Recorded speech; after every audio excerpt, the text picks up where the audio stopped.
Well, welcome everybody to the Us Against the Gods campaign.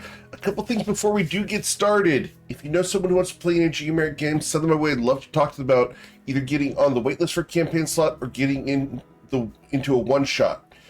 We do have the Patreon over at patreon.com/GMEric. Go check that out. We got some fun stuff on there. We did an art reveal a couple days ago. We're going to do some more here real soon. We also have the YouTube channel over at youtube.com/@thegamemastereric. Go check that out. We got all the archives on there. We've got some new format stuff coming up soon. So the GM tips are on hold for the moment, but we've got some new stuff coming. So look for that information real soon. We also have the clip contest going on. We have just finished the July clip contest. We'll be doing the drawing for that at the end of the session today. And we have the golden black sky maps. Go check out these decoders over at gmeric.com. Right on the front page, these are amazing. We do these all in-house. We make these right here at GMeric headquarters. But let's go ahead and get you guys started because it's time to play some D&D. And that's why you guys are here. We have everybody here today. All right. Well, you guys are adventuring in the lands of Toivoa. Most recently, you are down here in Shatter Shaddai, where you have come seeking political influence and resolution of a variety of plot points, we'll put them at, where you are working to reclaim the Shintaran Grove for Twilight's good and seal a series of elemental portals that have ripped through reality. You have made friends with the Sultan Lego of Shatter Shaddai, made yourselves invaluable to the Batim, the ruling magocracy, and have managed to get the information you need in order to find the next shard of the baneful Ashwood Spire, the magical staff that allows these portals to exist. It resides in the Vault of Stilled Time. To that end, you guys managed to get a whole bunch of information about it and have decided to get some rest back at your suite at the Ebon Pearl. So, as you are about ready to head out, are there any final preparations you would like to do before going to the Vault of Stilled Time?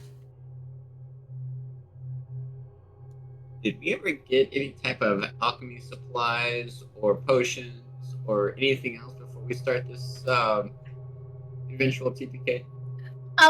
No, but if we get a whole bunch of stuff, I could potentially make some potions. I don't think we got a chest of good luck either. Hey, good luck. No. So, I think we need to get some supplies. I'm not one to what's the word I'm looking for?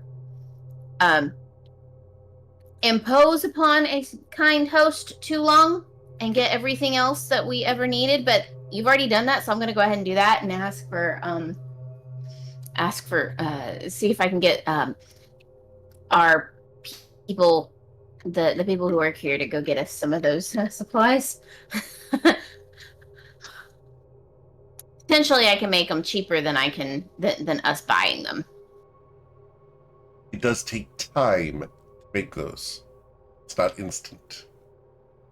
How long does it generally take them? For a potion of healing, just a regular one, it's an hour. Mm-hmm. For the greater ones, it's 4 hours. There's still things on the boat that I would like to have on my person before we go into this particular location. All right, so buying it is. Okay. Understood. All right, so are we going out into the town?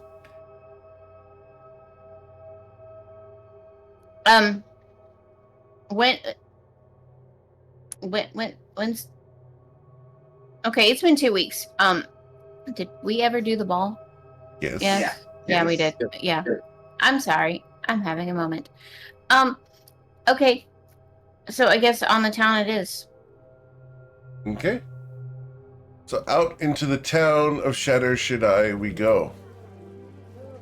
As you guys head out, where are we going? Going out into the bazaar to go shopping? I see one head nodding as a series of antlers are whistling through the air. Whistling through the air? As we travel, I'm going to be riding on the Pegasus I summoned before the ball yesterday. Okay. Staying let on the ground, Sarona- but just getting used to riding. Certainly. I don't know that Sarona. Well, I'll let Sarona sleep. All right.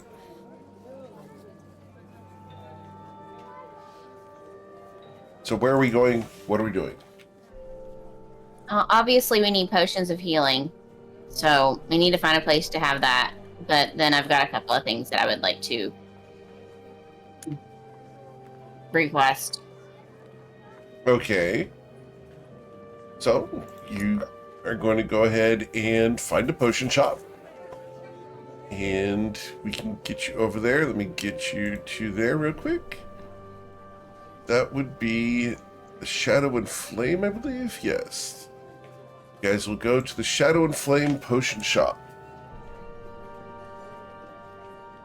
As you guys walk in, you are greeted by a unique individual.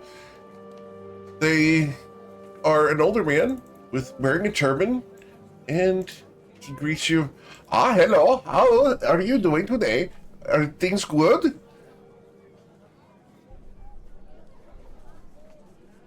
Oh, do not all speak at once. It is not like I am a busy merchant who has many people coming in purchasing potions. Very well. Next! Yes, yes. You're all laughing. Oh my god. Okay, Next! so Oh, there is no next. I guess you can have a little bit more time. thank you so much. We're looking for some potions of healing and greater healing. Ah, yes. That is why you have come to a potion shop. Congratulations. You have found where to buy them. Yay for us. Congratulations.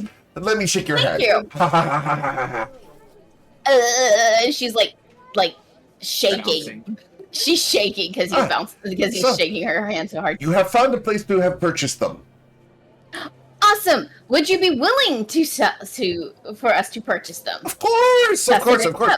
Otherwise, I would not be much of a merchant. I would be more of a collector of potions, which is not a very profitable activity. However, I suppose there would be a realm in which trading could possibly be manifest. Wonder if aged potions do better. We are closed. Not yet. Not yet. Okay. Oh, well, perhaps it is an endeavor for the future. A new business opportunity. Right. But not now. Keep this going because you need income to prepare for a store like that. Yes, yes, yes. Yes. My auntie says that there are fairies in my store. And that they must be Fairies? squashed. Yes, they are fairies. Devious ones. Oh, yes. They are idea fairies. They're invisible and they put them in my head. Sounds like you need a fly swatter. Oh, But are they good idea fairies? not usually. Usually they put strange ideas. Like, maybe I should consume all of my potions to see what happens. Oh, that's a very bad idea. Oh, yes. And Winkle's over here. His head is hurting now. And he just steps up and goes, "How much for healing potion?" Oh, for a healing potion, it would be 50 gold pieces. Equivalent to approximately 2 months' salary for the average Shadar Shadayan.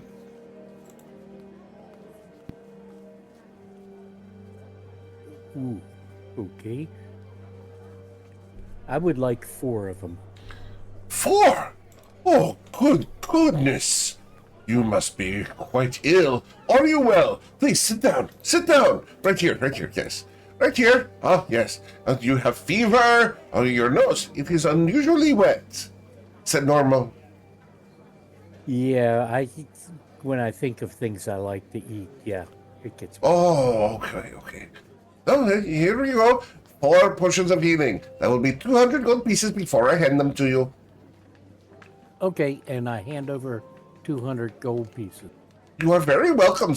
I am very glad you have purchased my potions. They're now your potions, and not mine anymore.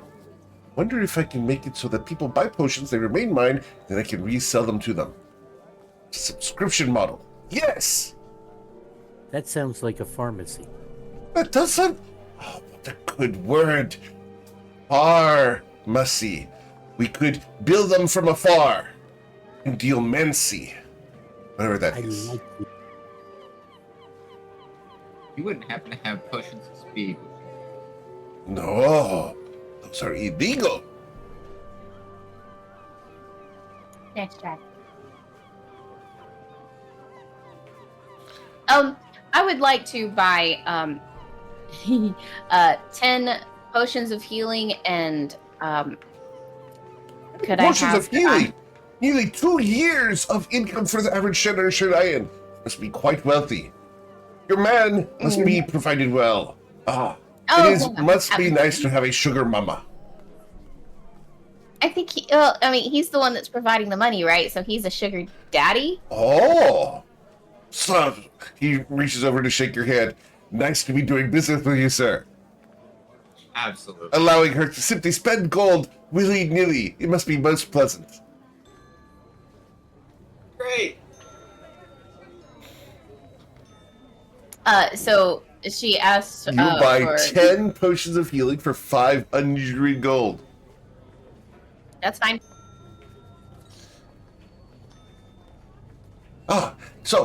Question, my good sir. Oh, how much Mademoiselle, is a potion? yes. How much is a potion of greater healing? A potion of greater healing. Oh, a distinguished lady like you understand that potions of greater healing are not only better, but greater. They are 150 gold pieces, equal to nearly half a year's income for one small potion. They are most potent, though. Yes. Guaranteed to make you feel better. I would like to buy 4 of those, please. He looks at you. 4. 2 4. years worth of income for the average Shadayan. I am going to be quite wealthy. I am about to be rich. Ha ha! Yes, 4. Yes, ma'am. Yes, ma'am. Anything for you, ma'am. And he will provide you with 4 potions of greater healing. You cannot. Twilight. Nice try. Wet noodle on the nose.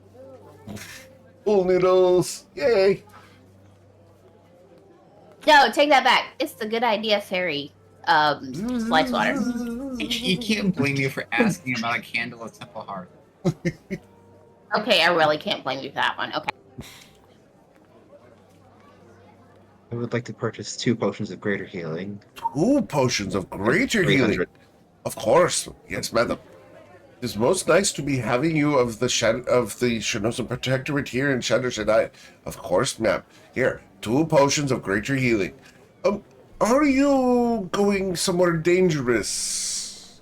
This Yes. is my idea, fairy has placed it in my head that says these people are collecting potions for great danger.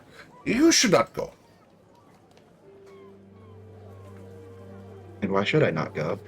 You should not go because it is dangerous. Such lovely ladies as you. You should be married and having children.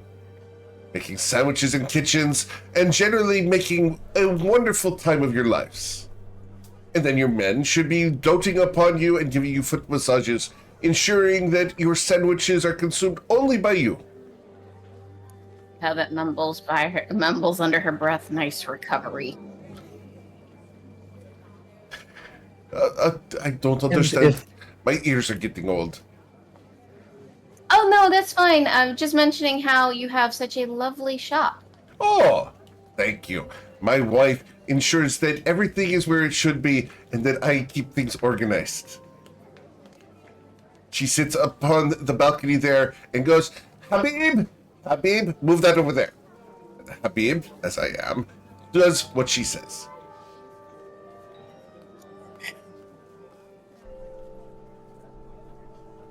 Kind of like the Yeah. moose men. Moose men. Do moose men follow their wives' instructions? Then they are most loyal, yes. Absolutely. I have always wondered if the Shuans far away, if the women there actually like their men, or if they are simply more organized. I wouldn't know. I'm a guy. Huh? Well, so, the question becomes, is there any other potions that you wish to be collecting? Should you be asking for... Ooh, I had an idea. One moment! And he goes over to a notebook and starts writing something down. I was thinking of fences, you understand? Like white picket ones, and then I thought, I could be smuggling drugs within my potion shop. It would be most profitable, but I would need to compensate for the risk of the legal authorities being here. Perhaps if I did my business from afar and used magic, this pharmacy would be quite beneficial. Do you think your wife would approve? He looks at you and looks up at the balcony. He shrugs. As long as it brings in more coins so that she can be more comfortable, doesn't matter. If you get arrested and thrown into jail, then that won't happen. Oh. True. That is a bad idea, Fairy. Bad idea, Fairy. Would you happen to have any solvent glue and universal salt? Yes. Of course we have sovereign glue. Have you ever tried to chew on sovereign glue? It is most unpleasant. I have not. I will take your word for it. Huh? If I had not had the universal solvent, you would not be taking my word for it. How much for each? Let me pull that up here. Glue. My sovereign glues are 400 gold each. I would take one of those and a universal salt. All right. Solvent is 300 gold. So 700 gold, please. 2 years worth of income. For the average Shanayan. Where do you get so many coins? We have traveled to Avoya across the many cities. Indeed. Do you deal in drugs? Not in this lifetime. I care to differ. You are here at the pharmacy.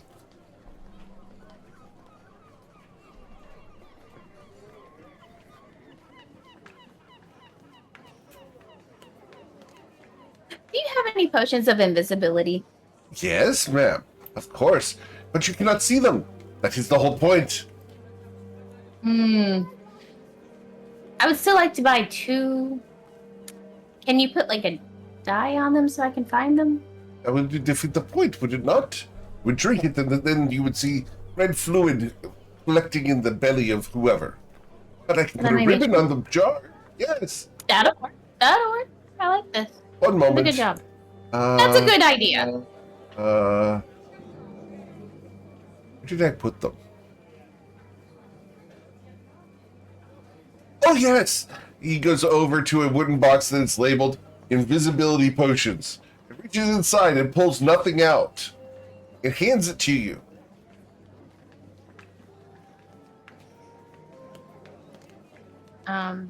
She holds out her hand to see if there's like any weight to it. Or There anything is. Like that. You feel a slightly room temperature bottle of a potion.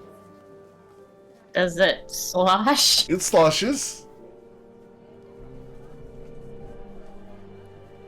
Okay. Has he got a ribbon to put on it? So you Yeah, I was gonna ask, do you have a ribbon to put on it? Oh yes, such a good idea. You have been struck by Idea Fairy as well. And he will go and get a piece of red ribbon to put on it so that the invisibility potion will be visible. And that's 2 of them, so 300 gold. 360 gold, yes. Inflation. No, the price list says 180. Nice try. Oh, it does. Okay, I'm sorry. Hold it up. No, mistaken. Totally mistaken. Mm-hmm. I have the font really small. Oh. Great. Twilight wants to. It may be very tiny, but it be mighty. Just saying. Hey, I can do it too. Twilight very subtly wants to ask what the dude would pay for some new inventory for his pharmacy. Oh, it depends on what you have. I will need I remote have- workers, though. Otherwise, it will be a Again? near-missy. It's a powder of the red variety. Powder. There are many powders. This is a magically imbued powder. Magically imbued powder. There are many of those. Please be more specific. You are being very vague. It gives the individual an opportunity to cast spells far, far away. Oh. You are speaking of Sood. It's fine. I will purchase.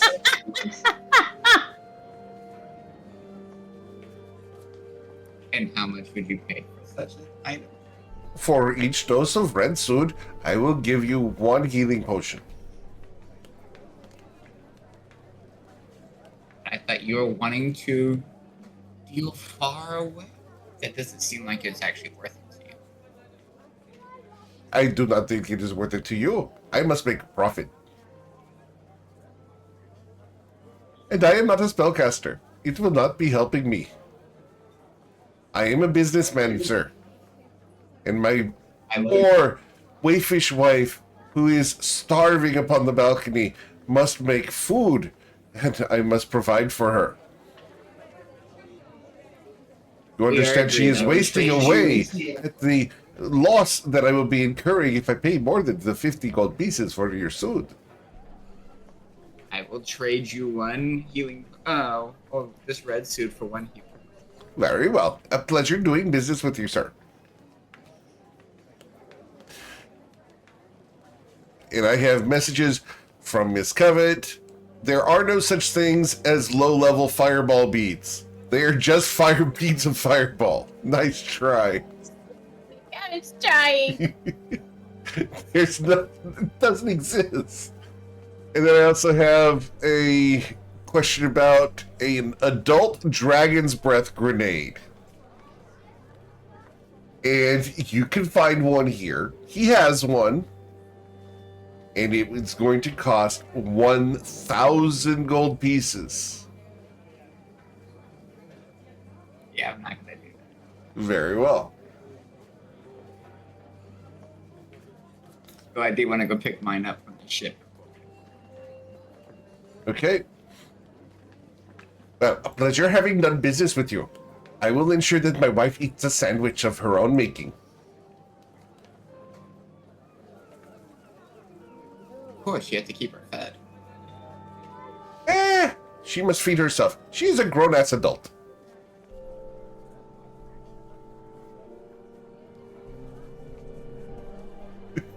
You're a real loving person, aren't you, huh? Oh, yes.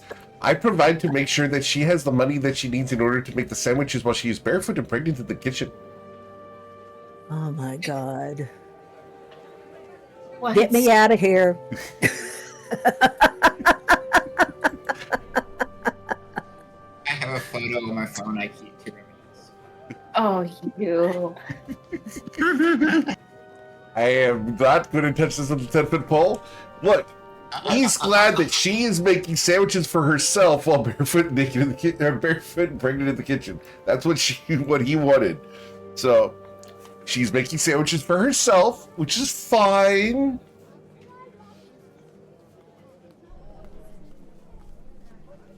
Everything's paid for. She's a happy wife. And he apparently has a happy life. Well, if Mama ain't happy, ain't nobody happy. So Damn I right. guess that's good. Mm-hmm. All right. So I heard that Twilight wants to go to the ship. Yes. All right. To the ship, to the ship, to the helm. All right. As we go to the ship and to the helm, we go across town where you will be met by your friend Rolmos, husband of Islarin. He is aboard the ship and waves at you guys as you approach. As he sees Islarin, his face lights up. Just a little bit, because he has to be demure. But Islarin can read it. He's such a golden retriever. I love it. The things that we did not take onto the town before, I'm going to retrieve some of those. Question for the group is: should I bring the magnificent manual of Nolfred's magnificent mansion? You broke up. Repeat that. Should I bring the tome for the mansion? I would say yes, because we don't know what we're going to meet. Okay. It's better to have it and not need it than to need it and not have it. Khaled just wants to check on the iron flask. The iron flask is intact. The wax seal is on it. It has flipped over.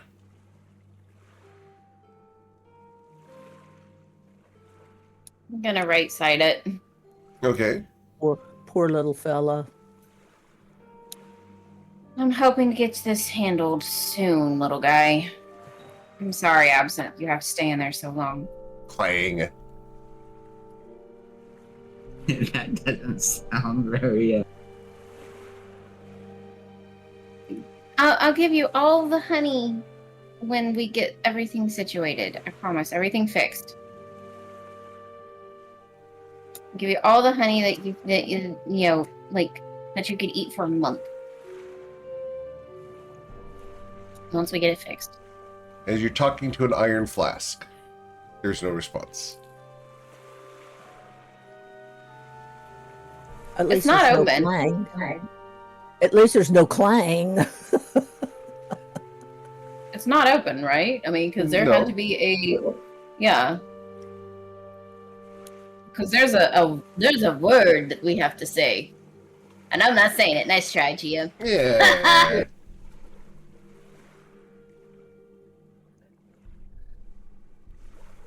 So, you guys collect what else from the ship? Also, I've picked up my thieves' tools. I've picked up my grenade. I've picked up some other potions that I left there. Picked up my disguise kit. Oh, my lord. Almost is Make going to sure I approach got the party and ask, as a request on behalf of the crew ladies, they would like to get some shore leave, in shifts, of course. Is that allowed? I look at They're welcome Aslar to it. pointedly. I deferred to the captain.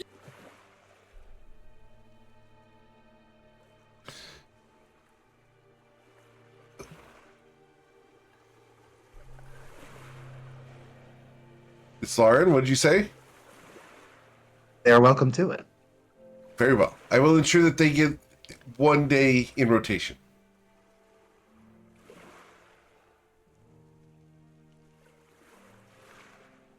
Is there anything else that we can assist with while you were aboard? Perhaps some massage? As he reaches out for Islarn's shoulder. Oh, he wants alone time. He misses his wifey. If only. But we have to be going urgently. Very well. He turns all business, like it's a flipping a switch. Oh.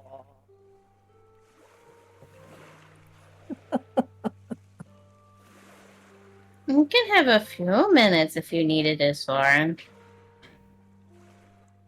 Lady Islarn has stated that she's in a hurry and it is urgent. Therefore, I believe you must go. We will ensure that everything is secure here. No, really, you can take your time. And she's looking at Twilight, making it a point to let him know that she just kind of needs a minute because she's going to go someplace that she is not thrilled about. Take your time. I have to go work on my flute playing. Yes, flute playing. Is that what we're calling it now? Those He you holds can't up see his the hands. webcams. Flute playing. Okay, let me put that down. Someone has gotten in trouble.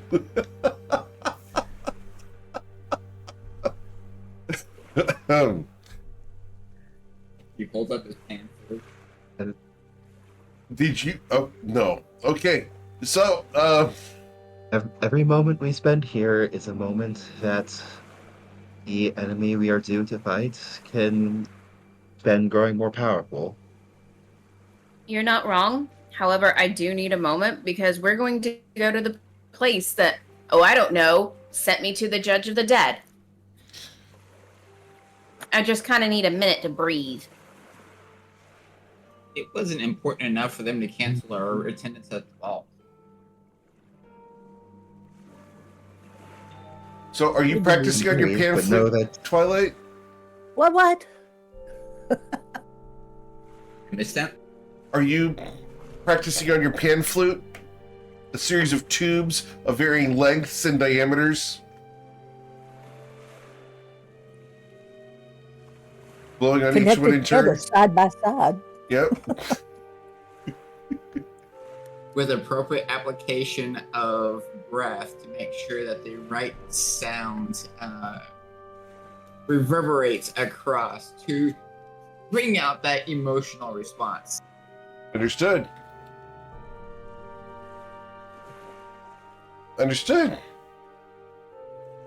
Covet, his application of blowing across these pipes is thrilling and may be promoting an emotional response.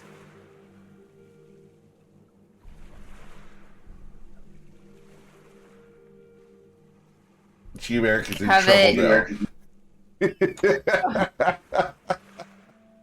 As I high five. Twilight plays quite well. I'm sure he does. Yeah, he does.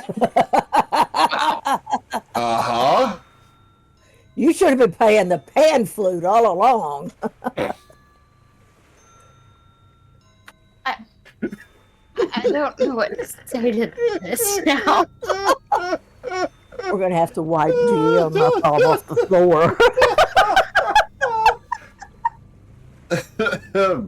Ooh. I'm sure there's plenty of people in the Fey realms who would appreciate it if Twilight played the pan flute more often.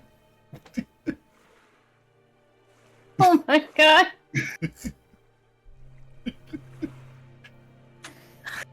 I'm enjoying the pan flute. But she, at the same time, she is very nervous about where they're going to go. And she's trying to keep her panic in check. The question is, how well is she? How well does she hide it? So it'd be a performance check. Deception for hiding Or things. deception. Yeah. Okay. So that's even better. I'm glad I had a +10 on that because that would be bad. She has it fairly well.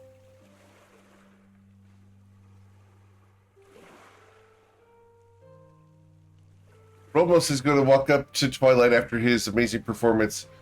Can you show me how to play the pan flute? Is it simply blowing across the tips of each of these pipes? Oh no, my good sir. It actually takes. Sorry, go. Please continue. I was like, holy crap, you're doing it. Okay, cool. Have fun. So each pipe responds differently, and you want to make sure that you have the appropriate amount of breath, the right angle and approach, so that it responds exactly how you want it to. Is there a specific shape that the lips must be in when you blow?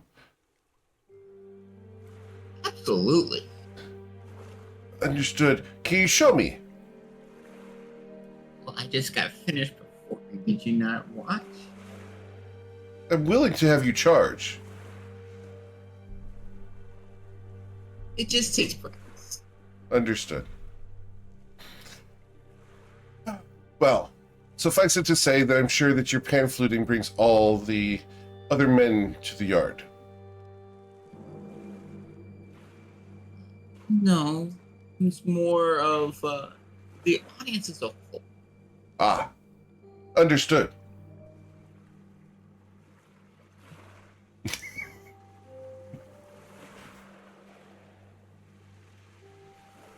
Well, Miss Covett, as they are discussing the fine art of pan fluting,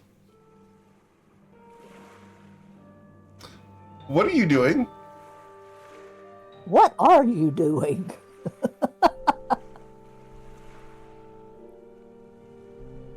Trying not to hyperventilate internally. Well, don't hyperventilate Trying- externally. That would be really bad.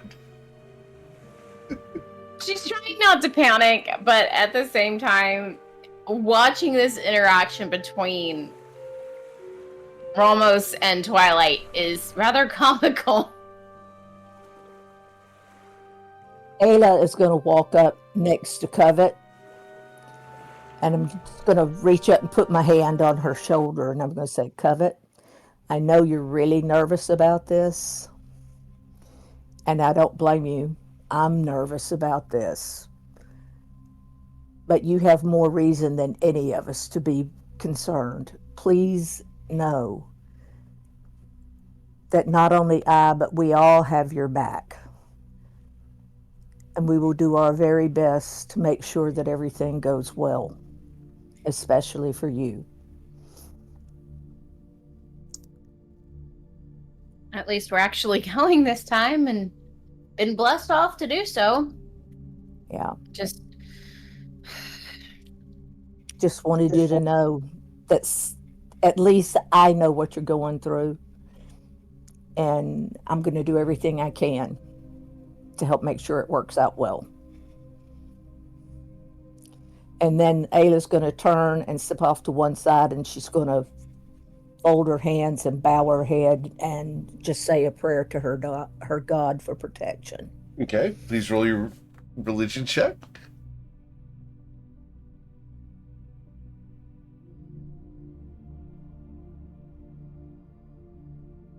You are heard. You feel more at peace after your prayer. However, that doesn't necessarily help Miss Covett. No, but I've said what I can say to help her out, so at least she knows.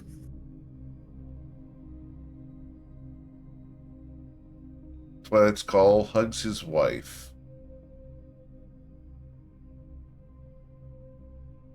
She just kind of cries a little bit. She's absolutely terrified. There is nothing that's going to change that. But she hides her face so no one can see the tears, because that's not something that she would want anybody to see.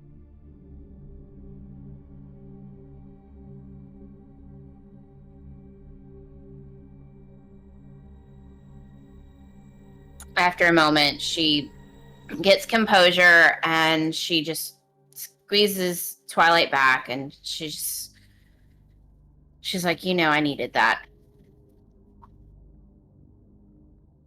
Of course, my love. But putting it off doesn't fix the situation. No, but I think just give me a moment to breathe for a moment, like a small pause before we walk in, just to take a deep breath and still my nerves. You've faced greater trials and tribulations than this before. Yes, but this one just fits different,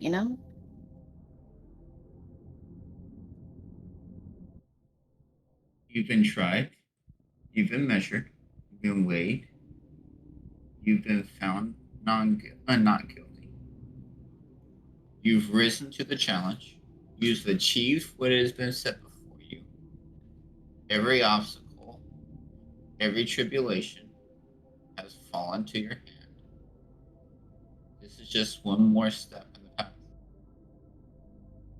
Why does it feel like if I make the wrong step, I'll fall into a chasm? But we know the circumstances from which you were judged before.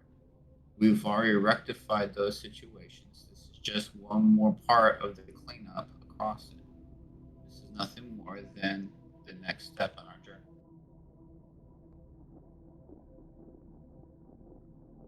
She takes a deep breath and she's... Means to an end. You're not wrong. And just, I don't know, catch me if I fall. I'll be here.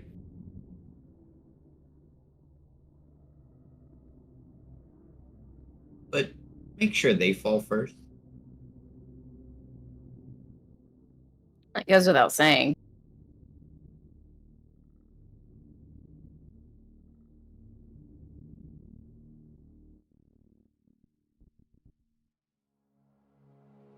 And so she turns to the group and she's just kind of waiting for everybody else to be ready to go.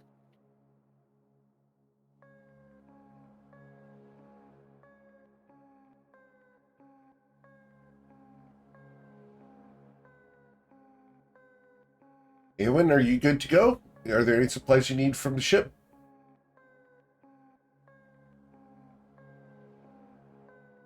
Muted in Discord as well.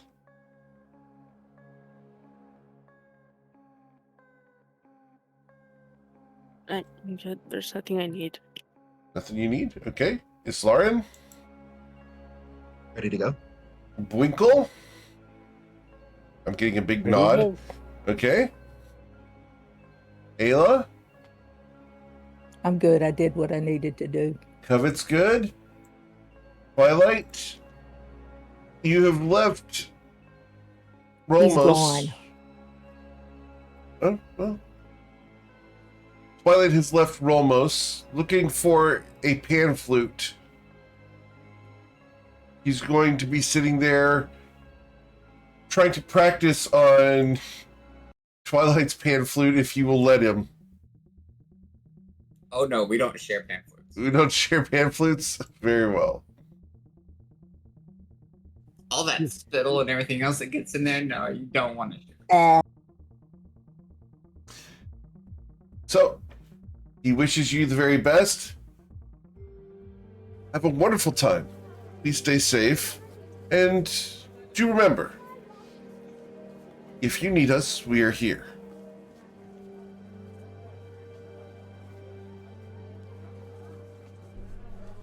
Ready to depart? Yep. All right. So you guys... Covet Mhm. nudges Islarin with her shoulder and says, "Go take a minute and just say goodbye to your husband properly." And and then she walks over to Twilight.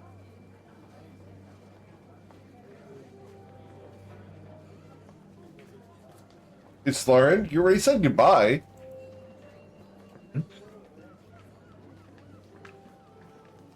What does she mean? Just raises an eyebrow at Covet. Oh, I don't know. Tell him you love him. Give him a kiss. I don't know. Things, he might need to hear because you haven't been on the ship in a few days. And God's willing, we'll be back again, but you don't know.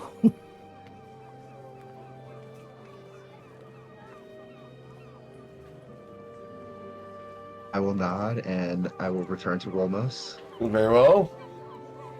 Give him a kiss goodbye. Tell him that I love him. He gives you a kiss on the cheek. I love you too. Are you well? Of course. Are you? Yes. Did they put you up to this?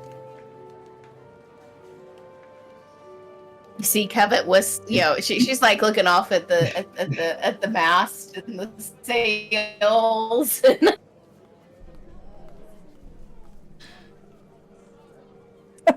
Lauren, do you And they respond just to that him? that board on the crow's nest up there.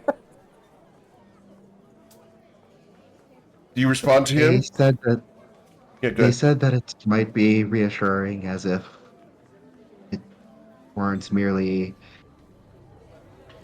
a fact as basic as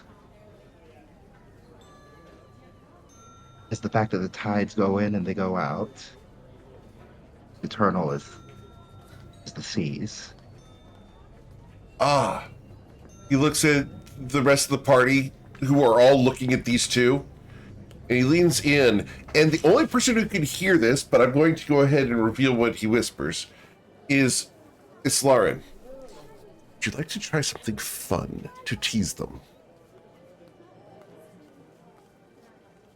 And to sate their desires.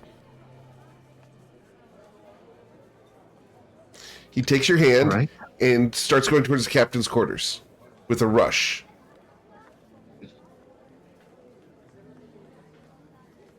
There may or may not be some fist pumping from Twilight. He opens the door and pushes you into the captain's quarters. Rushing in, he closes the door. He then smiles at you.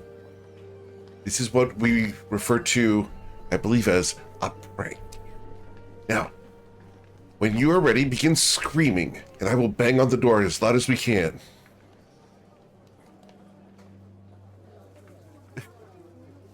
That was a great time for that to happen. As he walks up to the door, you're behind him, and he goes, "When you are ready, my dear."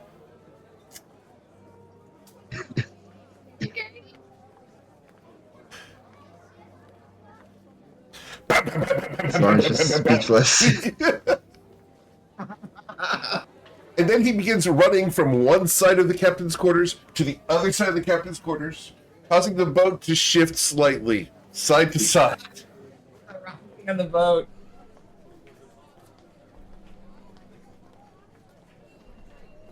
Ayla looks at Winkle and goes, "Really?" Winkle goes over to Ayla and says, "Sounds like Covet's in there." And then Covet's right here. he begins jumping, boing, boing, boing, across the captain's quarters, landing as hard as he possibly can. Thud, thud, thud, as he smiles at you, as Lauren. There's a little tear in the corner of Twilight's eye. He grew up so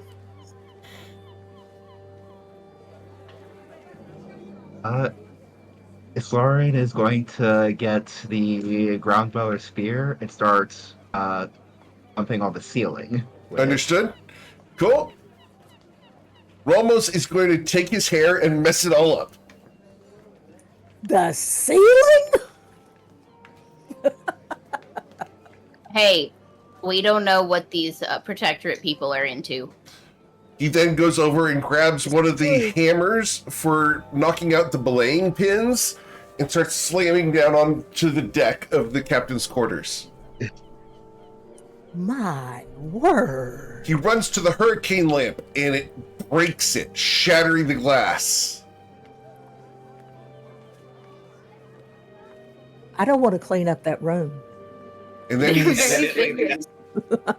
Evidently, that's a protectorate goodbye. then after a moment he looks at Islarin and with a wicked grin, he takes a large heavy iron brick that he's got here. It's for ballast at the bottom of the ship. He wraps a pillow in it and he throws it through the window. The pillow comes sailing out the side of the ship and onto the dock. I think that They're would do. rather Are you ready? vigorous, aren't they? Very Robust? vigorous. I think so. I think that's a sufficient demonstration. He reaches out to shake your hand. I'll kiss him on the cheek. He smiles. Shall we? But Very well. And they will come out, and Rolmos is intentionally acting like he is the drunkest man you've ever seen, as he cannot walk straight. Twilight begins a slow clap.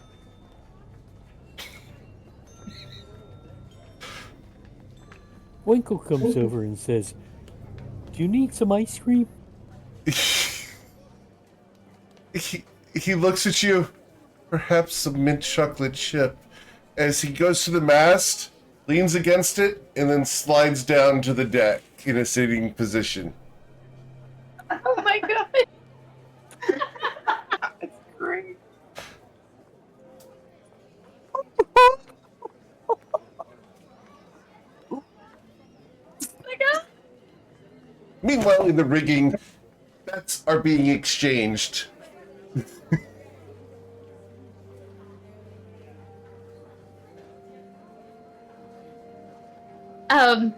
Yeah. Are we ready to go now? Rolmos is going to wave his sword off. Go. Yeah, go. Be safe. Anybody need some healing?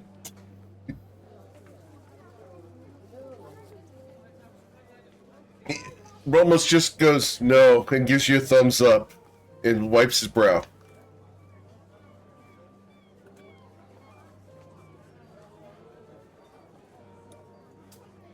I've got nothing. You good, Jordan? Yep. Okay. turn to the others and say, "Is there anything else we need?" Her hair, for the record, her hair, flawless. Everything about Islarin is just perfect. She looks completely unruffled right now. Mm-hmm. Quite the Amazon.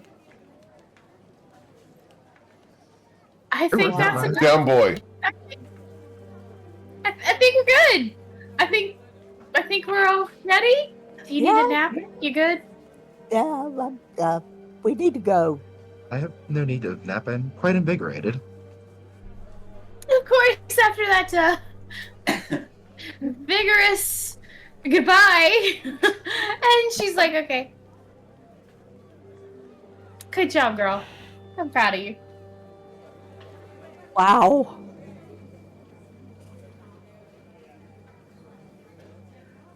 I think she wore him out. Let's go. All right, so where are we going? What are we doing? As you guys leave Rolmos behind on the ship, sated we will use.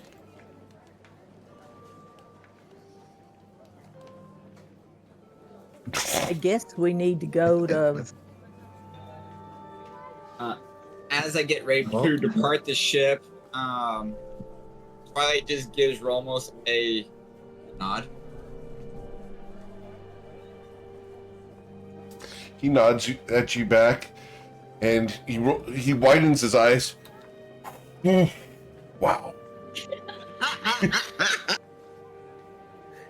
What are you doing, Winkle? Taking notes. Winkle's back there just going, wow.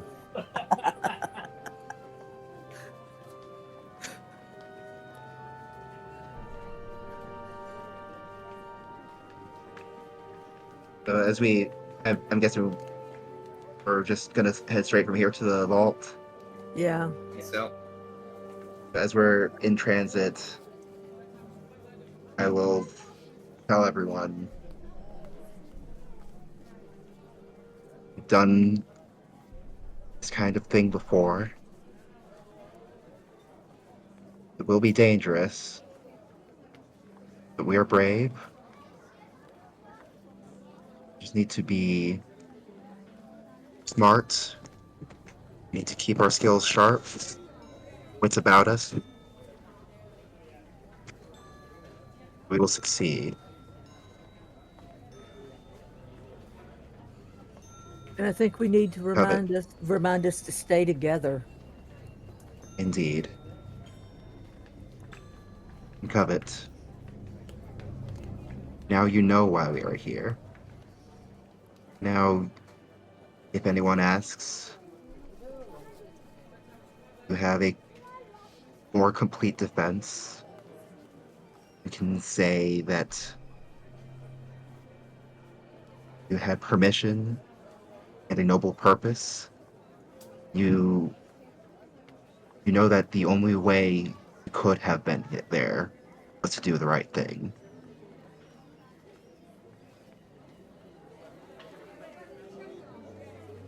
Covet just nods and gives a very grim smile and takes a deep breath, and she's like, I know this in my head to be true, but I can't help it. Well, I can't help it. So And we will keep reminding you until it becomes true in your heart as well. Winkle comes up to Covet and says, I know you had a hard time in the trial. I've heard about it. But just remember, this time you have the Winkle with you. And the Winkle will watch over you. I think she shudders a little bit. she looks up and keeps looking up and keeps looking up, and she finally sees his face because she is really, really short. And she nods and she smiles, and she then starts to look at the rest of the group. And she remembers that the rest of the group that was seen originally was not them at all. And so she takes a page from Twilight's book, and occasionally Islarin's, and attempts to change her perspective.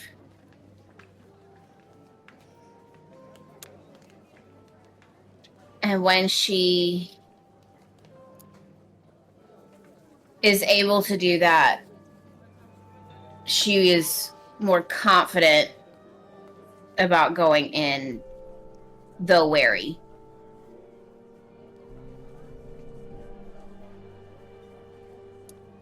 She takes a deep breath and looks at each one in turn and says, let's go make sure that this story ends up the right way.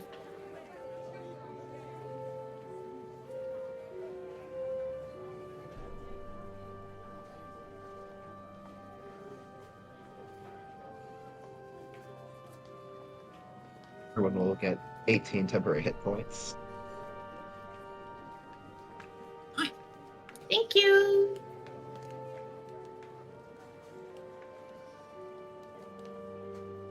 So everyone gets 18 temporary hit points before we go to the Vault of Stilled Time. All right. So as you guys follow the instructions and directions, you'll make your way towards the entrance. It's on the outskirts of town. It takes you the better part of an hour and a half to get there. But you arrive at the front, and the guards let you pass. You are expected. They don't even confront you. You are starting to be recognized. Is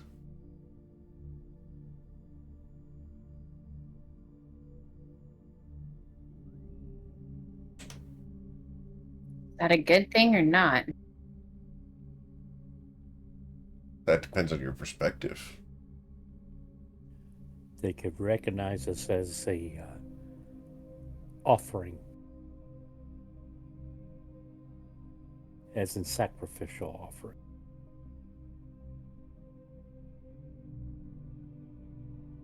Switch the shield on my arm from my heirloom shield to my +1 shield. But other than that, I'm ready to go in. Okay. Look at everyone else. Just give them a nod.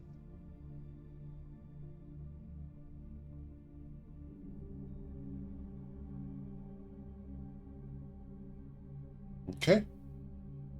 Oh. As you guys decide to go inside the Vault of Stilled Time, make sure that everything's set right. Just making sure, because I only get one shot at this entrance here. Alright. Cool. You guys will move on in. Now, I heard that Islarin wanted her Pegasus with her. Is that still correct? Yes. Very well. Is Serona coming in as well? Absolutely. Okay. As the Dragonelle and Pegasus appear, we'll move them to the back of you guys so they don't overlap. Very well. Thanks. Before you is a door. I have left the door to the right locked so you guys don't accidentally open it. But you can see that it is slightly ajar. Not a bottle. The door to the right looks slightly ajar. Through it you can And smell... not a bottle. Yes. You got one job on this ship. You can smell cardamom and cloves coming from inside there. Smells good. I look for any iconography on the walls. Sure. As you look at the walls here, you see pictures of spirits being dragged into a pyramid. You see another fresco on the other wall of the pyramid being struck during the falling of a sky island. You see it being excavated, and then on the far side, you see the opening to the Vault of Stilled Time being guarded.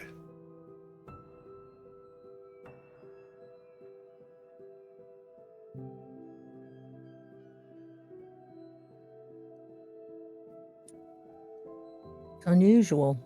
So which way are we supposed to be going? Does that remind me of, I mean, I know that we've heard of some of that the Sky Islands were a thing at one point. Does that ring a bell to the one that's not far from here that had fallen? Roll a history check.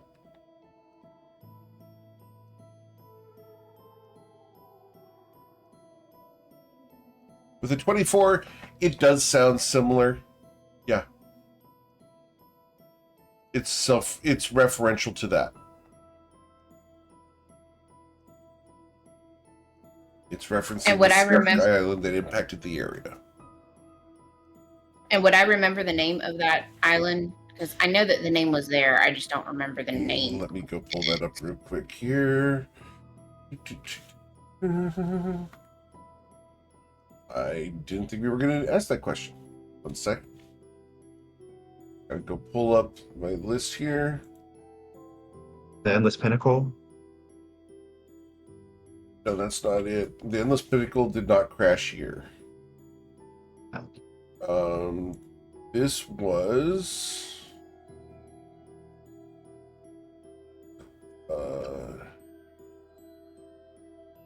just Brudernia.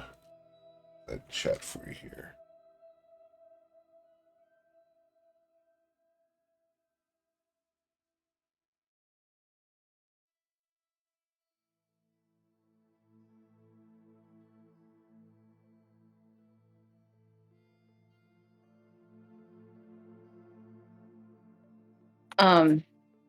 Covet sees the iconography and she's like,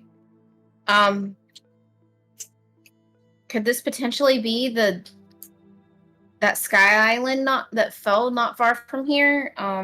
Brudernia? Wasn't that the name? I mean, I wonder if he has anything to do with that. Or was of it? Interesting.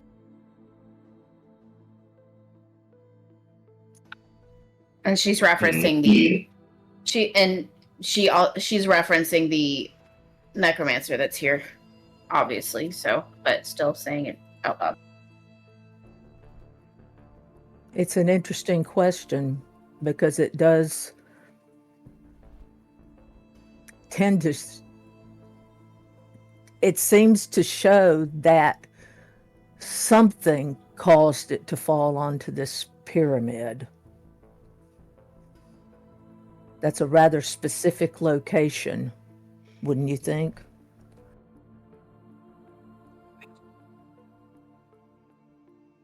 It's heavy.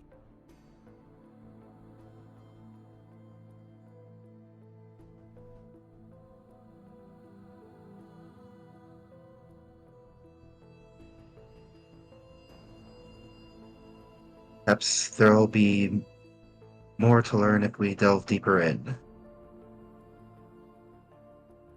Agreed. Go up toward the door. Okay, as you look towards the door, you can see some flickering torchlight inside.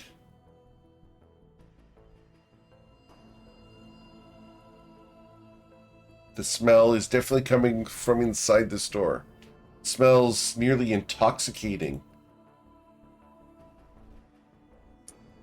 Very, very strong fragrance coming from in there. It smells almost intoxicating. One chop on this shit.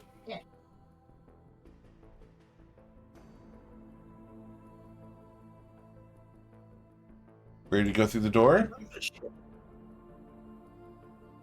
I'm ready. Very well. I have unlocked the door. You guys can open it without accident. As you open the door, you see two women. Miss Lauren? They seem to be dancing with exceedingly long hair. They look at you and smile. Come in, please. Why does Who are the you? word siren comes up in my mind?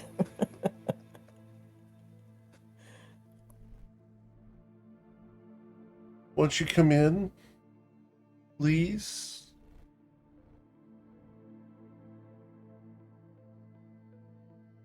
Who do we have the experience of addressing? Shalana and Shanira, come in.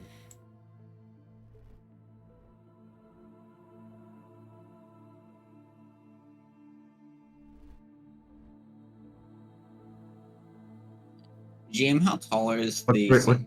These ladies, the ceiling in here, the ceiling in the hall that you're currently in is 40 feet high. The room beyond where the ladies are is only 20 feet high.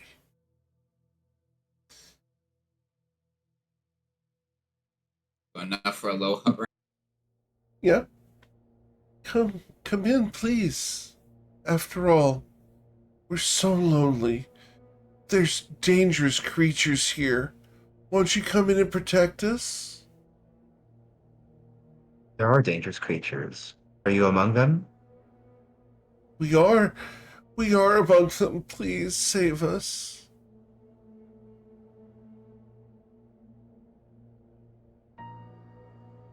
Well, going to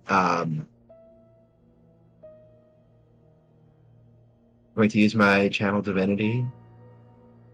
Watcher's will.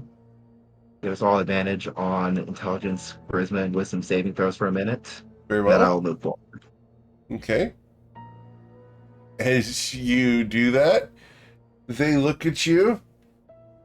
Come in, please. Save They're us. rather dangerous. They're dangerous.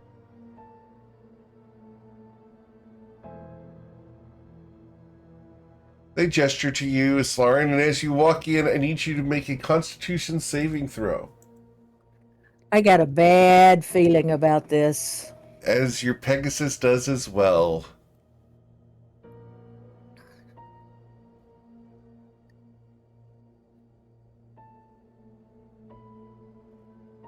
And that's a 10.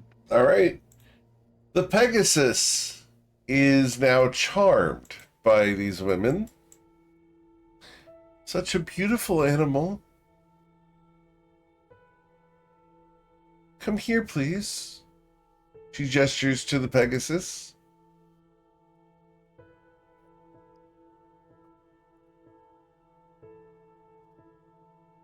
Aegis.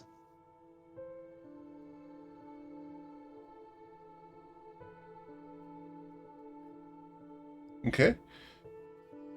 She smiles and pets the Pegasus's nose. Guys, like I said, sirens. We're not sirens. They're evil, hideous creatures. You don't find us hideous, do you, Mr. Pegasus?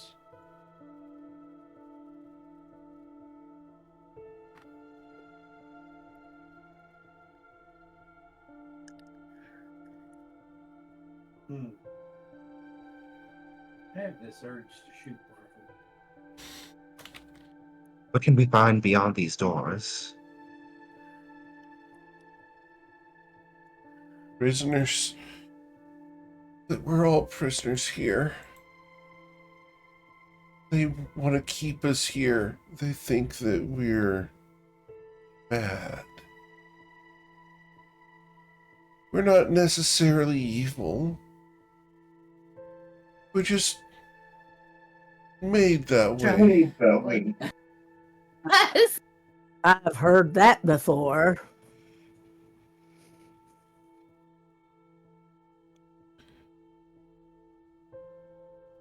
Divine sense. Very well. Nonsense.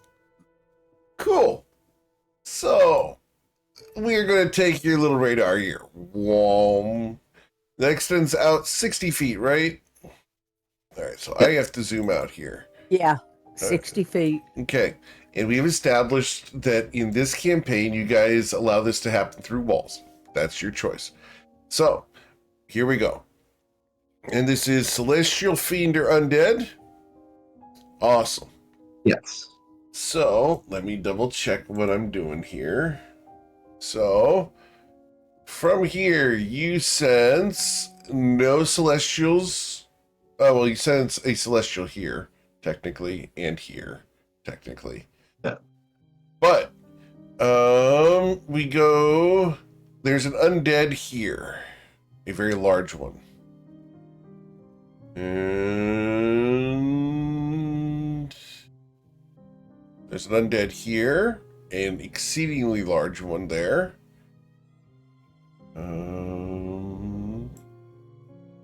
What else do we have in this area?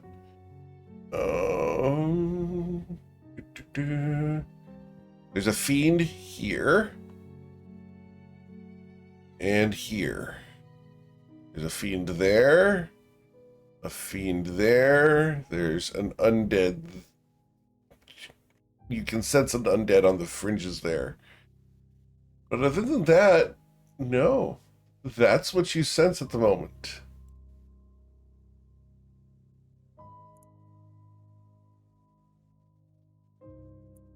And what binds the two of you here? Oh, we can't leave. I don't know. It's probably the master of this place. You'll save us, won't you? You're so beautiful. You could be like Valerian. us. Give me your hand. I will not give you my hand. They hiss at you and their attitude changes. Can I get you guys to please target your tokens and roll for initiative?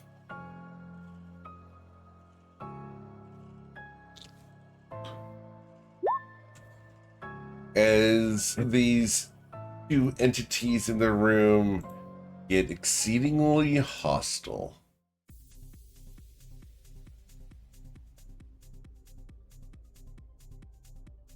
Right.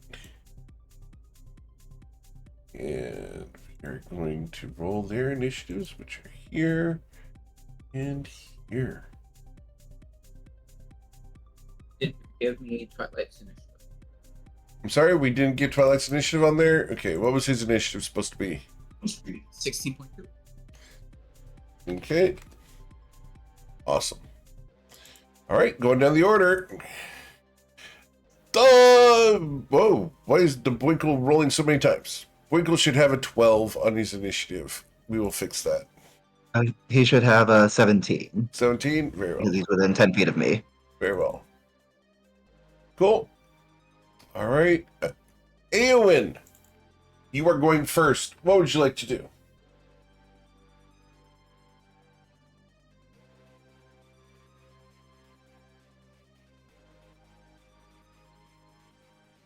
Eowyn?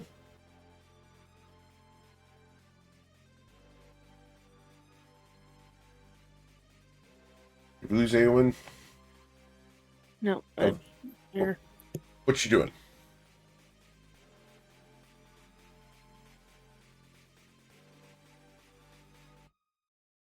Aelin casts Fireball.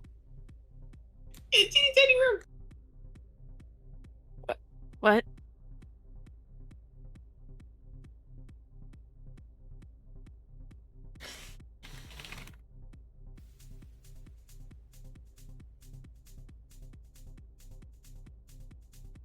Okay. I, What's the plan?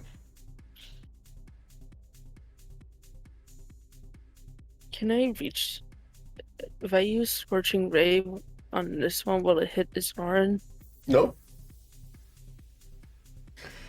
You can aim the beam so that they fly underneath the Pegasus's tail to strike her. Let's get those 3 attack rolls.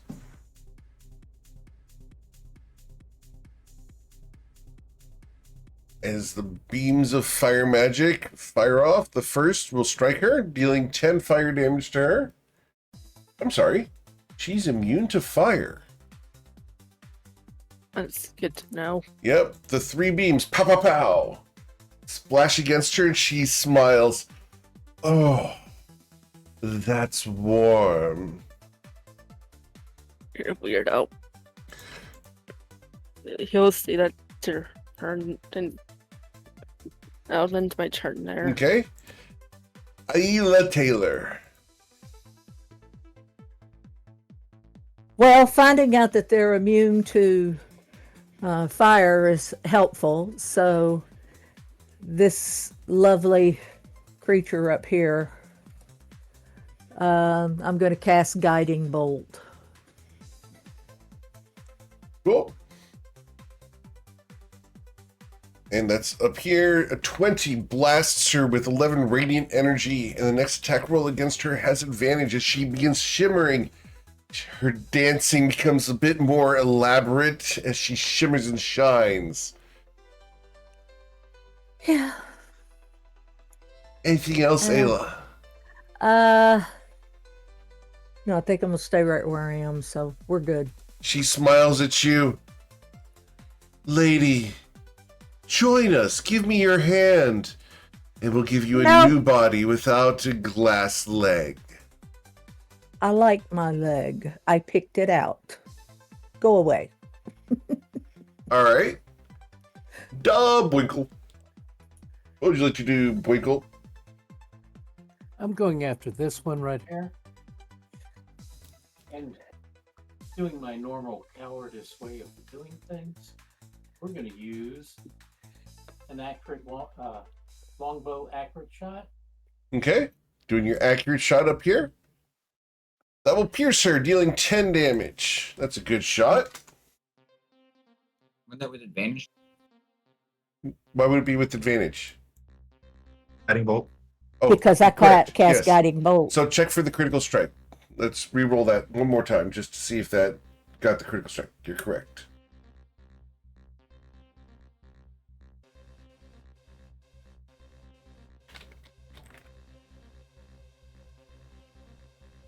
First one was a 16. Okay. Yep. So But he did a 23 to begin with, Right. so I don't. the 23 hit.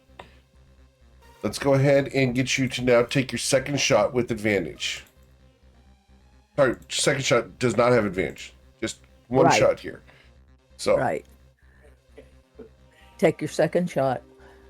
all right. There The you go. 17, she dodges away and the arrow catches right through a loop in her hair and hits the wall. Ah. Ooh, fudge.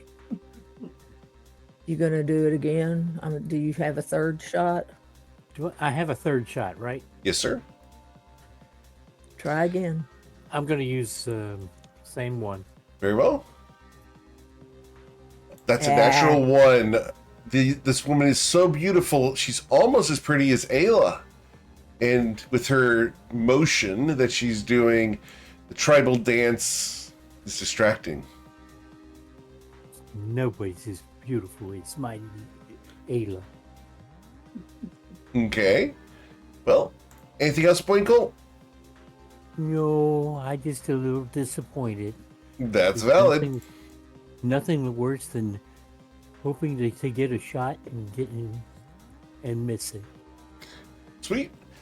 Twilight's Call. So Twilight's going to take a couple steps forward. Sees, that's what's in the room. Did know that Winkle was shooting this direction, so Twilight will do the same, and will take his 2 shots. Cool.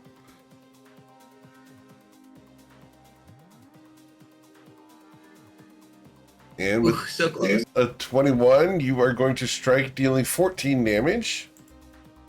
Plus 10? Yeah, it should be 14 plus 6. All right, so 24 damage dealt. That's a big hit. Nice. And second shot. Yes, sir. Biggest shit. A 21 also hits for another additional 21 damage. Excellent. As the second arrow catches her, she now has 2 wounds that are cut open as these arrows have grazed her. She hisses at you and begins dancing more intensely. Wow. And we'll back up to Soraya. All right. And we'll bonus action activate my animated shield. Very well. Islar and Shunazeth. These women are beginning to show their true colors.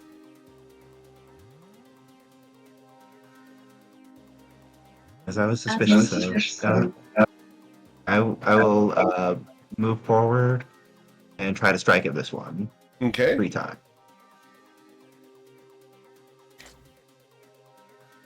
right, you will strike Wow. twice, and so that's going to be 12 plus 14 is 26. 26 plus 12 would be 38. 38 plus 6 would be 44 damage.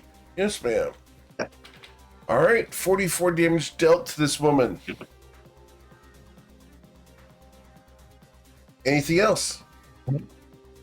And I think I'll remain right here. Cool. All right. After Slarin, it becomes their turn.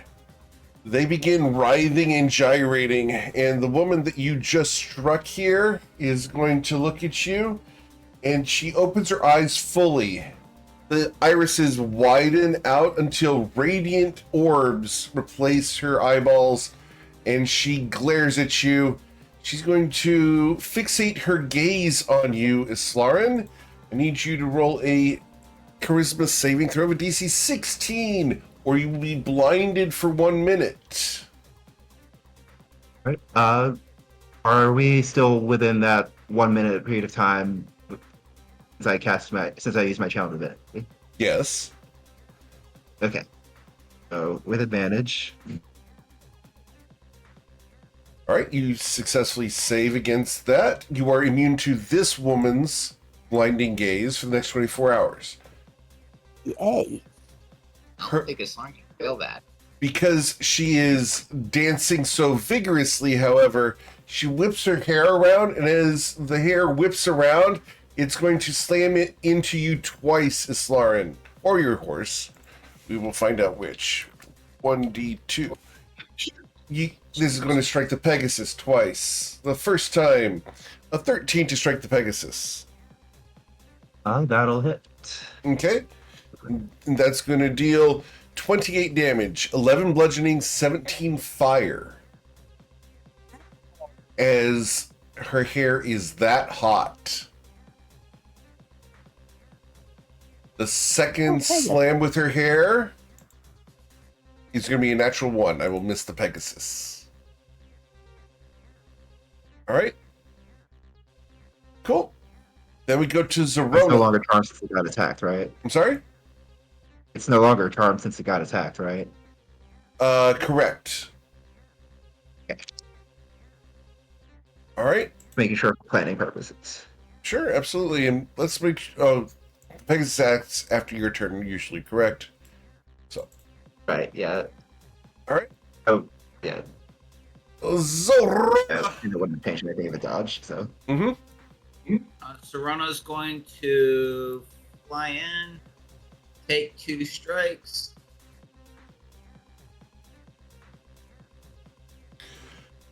That should not have. Okay, yeah, that works. Okay. Not the blade flourish, just the 14. Sure. As the Dragonel runs in and slashes, Strikes again. and this is through your summon steed, right? Find greater steed. Yeah. Great steed. Understood. The second one, however, it's able to dodge underneath of as the claws clatter. This woman slides up against Zerona's arm and bends backwards over it as she misses. And then we'll use flyby to go back. Very well. Because it's a flyby attack, there's no opportunity attack. Anything else for Zerona? That's it for Serrano. Okay. It then becomes this woman's turn.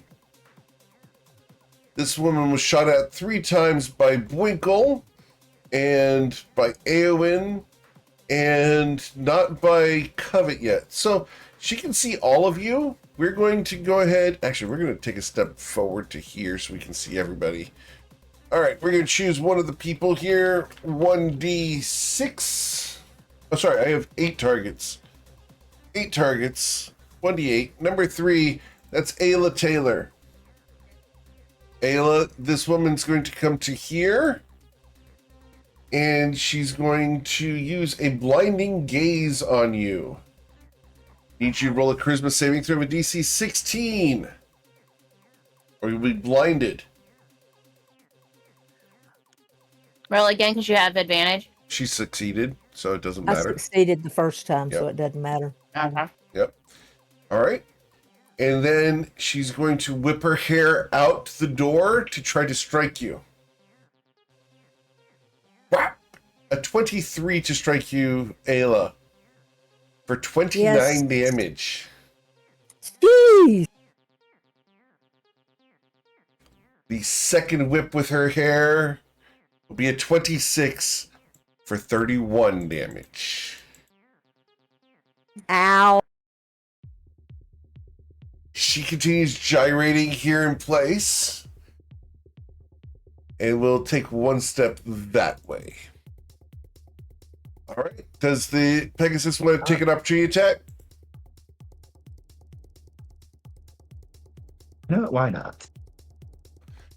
Pegasus will deal 9 damage to her. Understood. Cool. Awesome. And because the Pegasus struck her... Nope, we're good. All right. We have not enabled that yet. Miss Covet, it is your turn. Okay, so she's gonna come here. She's gonna see this chick, and she is going to cast Eldritch Blast. Yeah, excellent.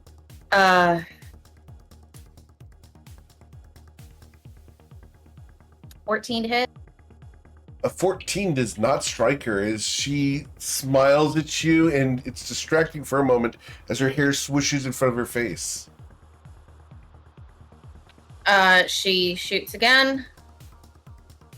27 to hit. A 27 does blast her. You manage to catch her in the shoulder, dealing 9 damage. And one more. 21 to hit. Absolutely. She looks at you. Her Poor Better baby. believe it. Better believe it. And she comes back. Bless her heart.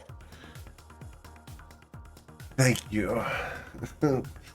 Eowyn, what would you like to do? Covet says, That's not a nice thing where she's from.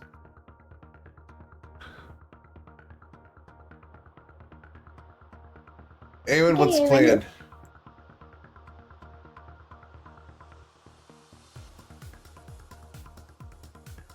I don't want to get near her, so I mean,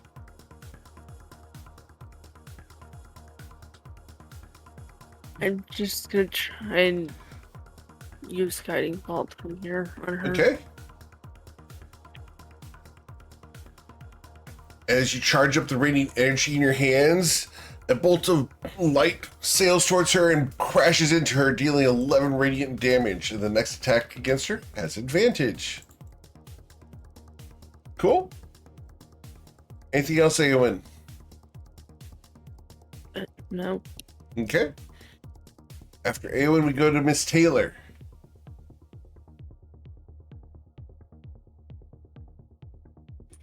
And Miss Taylor's going to cast Guiding Bolt again. And so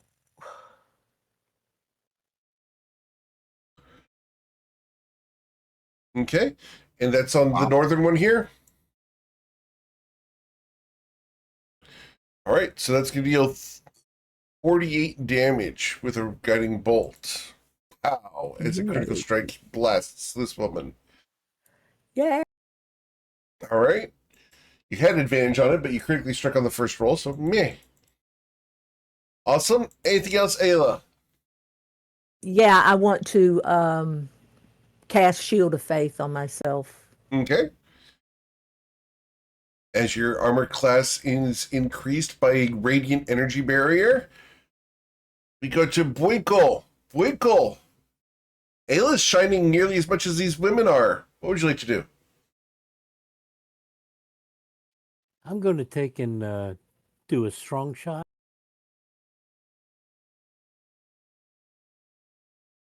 All right. With a 24, you shoot her, dealing 26 piercing damage. drew that bow back really far, and the arrow leapt from the string, piercing her. Ugh, that hurts.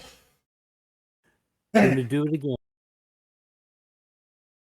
Her hair flip manages to deflect the second arrow. Did she block the third?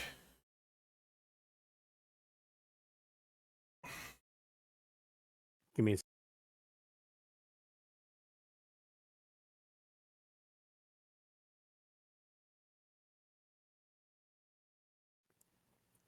You should have had advantage on that first one. Well, the first one hit regardless. If he wants to check for a critical strike, that's fine.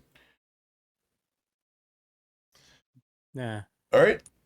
He got 19 on the third one. Okay, 19 does pierce her, dealing 27 damage. Ugh. She's rocked backwards and her dancing's interrupted for a moment. You've got her on the ropes. Anything else? Twinkle? Twinkle. Twinkle, I like I'm that. not twinkly. He's Not Twinkle yet. Toes. No, I'm Winkle Toes. All right, Twinkle Toes. Anything else? Nah, that's it. Cool. Then we go to the Great Twilight's Call. Alright, Twilight will shift down here to the other side of his wife. He will bonus action apply Hunter's Mark to this one. Very well. Not sure why it rolled all of that. It shouldn't have rolled all of that. It should have just done my d6.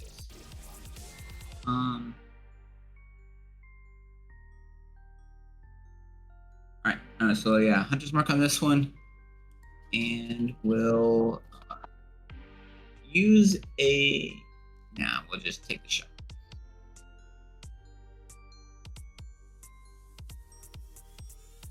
All right, with a 25, you will pierce her, dealing 23 damage. She is mortally wounded, but she's still alive with 15 hit points. Anything else, Twilight's Call? Take my second shot.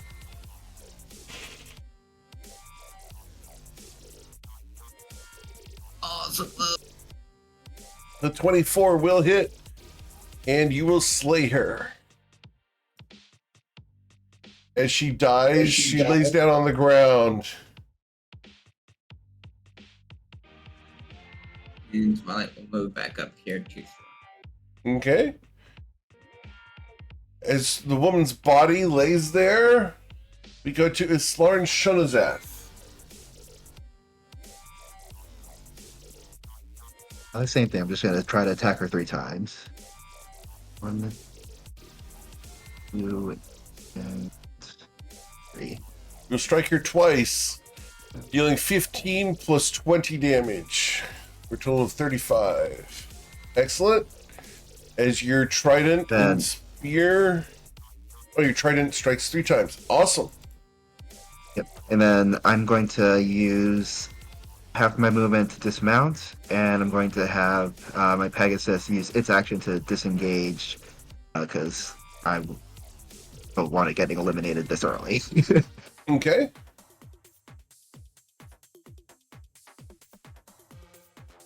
Cool.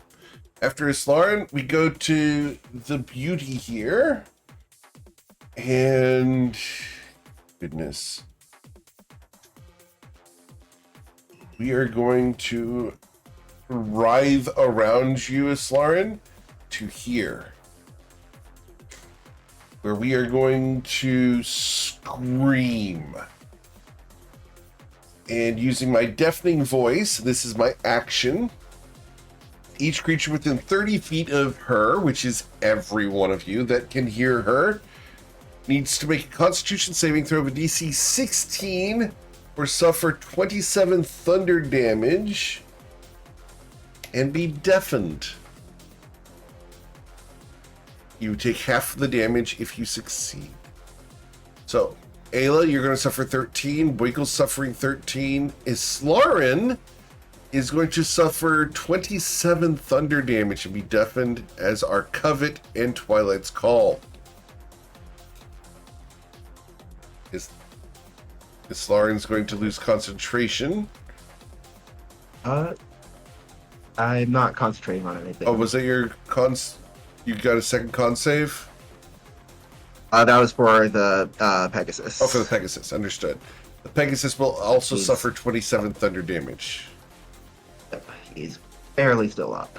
Okay. Twilight's Call is going to lose concentration on Hunter's Mark.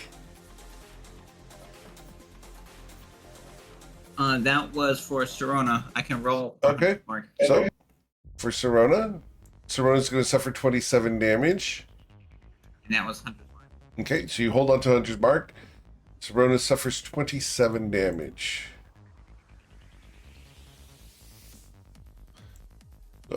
Click in that red circle when you click on Serona and do minus 27 in there. Alright.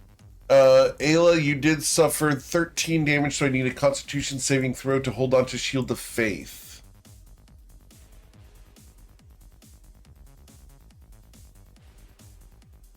Alright, Shield of Plus Faith. 5 to that. Oh, yeah, +5. You're correct. So you will hold on to that.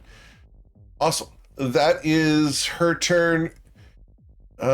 We don't want to be here, so we're going to finish our movement by coming back around. All right. Zorona. What would Zorona like to do? Serona is going to fly in and take 2 swipes. Very well.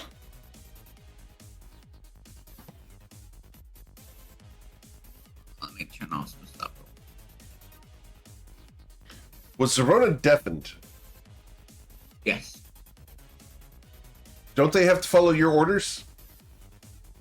You can communicate with the Greater Seed telepathically. Cool. Yep.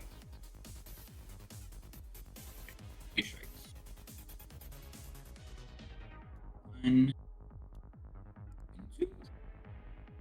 That will slash her, dealing 10, and miss as she rides the hair around the wrist again. Cool. All right. After Serona, we go to the dead woman, and we go to Covet von Sin, who's not the dead woman. Thank goodness. Not yet. Yeah. But she can't hear anything.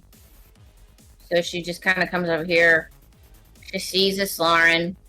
She sees the dead one. And then she's like, oh. I need you to make a Constitution saving throw, please. You knew that. You're fine. You could hear that. Good. Oh, and for being charmed, yeah, that would be an advantage You're as fine. well because she. fine. But I mean, still, future reference. Yep. Yeah, at the moment, it's a DC 10. It's going to be hard to fail. When there were 2 of them, it was twice as strong. Okay. She goes after this one. Okay. Blasting her, 18 you'll deal damage. 14 damage. Excellent.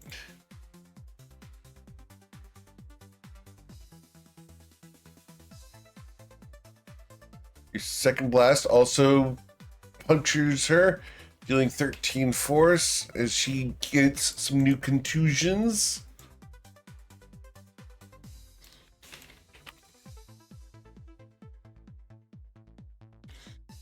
And the third blast also hits her with another punch. She's rocked backwards. Pow. She tries to absorb it with her dancing. She's trying to play it off. Anything else, Covet? She's going to dance her way out while flicking the chick off. Okay. As you give her the finger, we go to Eowyn. What would Mr. Eowyn like to do? Is that how that goes, Covet? Oh yeah. I love that Ayla got in on that dance too. For those who couldn't see, it was the inverse of this dance. Just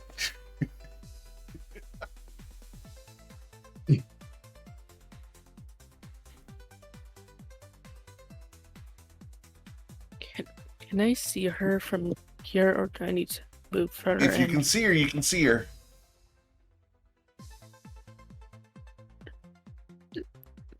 I think you can see the edge of her from there. I'm going to check real quick. Yeah, you can see her. Sacred flame won't hurt his Lauren, right? It will not. Uh,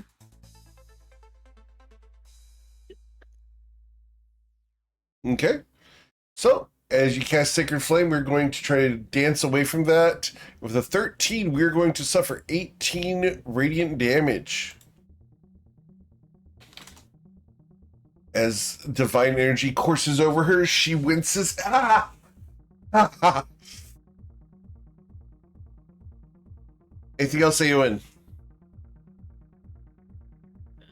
I'll just go back to my hiding spot. Okay. Ayla Taylor.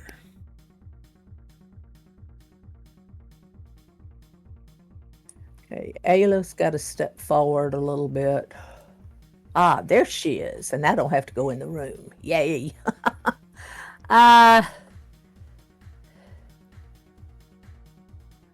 Let's cast Guiding Bolt on this woman. Okay. And you will guide the next strike as you blast her for 30 damage. Pow. And then that gives advantage to Boinkle on his shot. And I'm going to just kind of step back.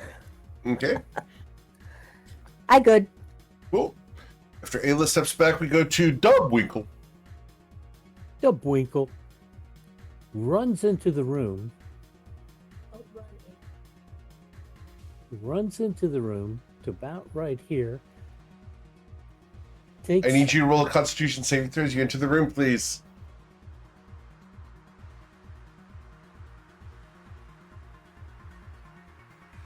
Does that smell of cardamom washes over you? Go ahead, it's your turn. What are we doing? Steve? Ooh, you actually left her reach by running from this space to here. So I'm going to take that opportunity attack with my hair. Slam! I missed you. Go ahead. It slides against your armor.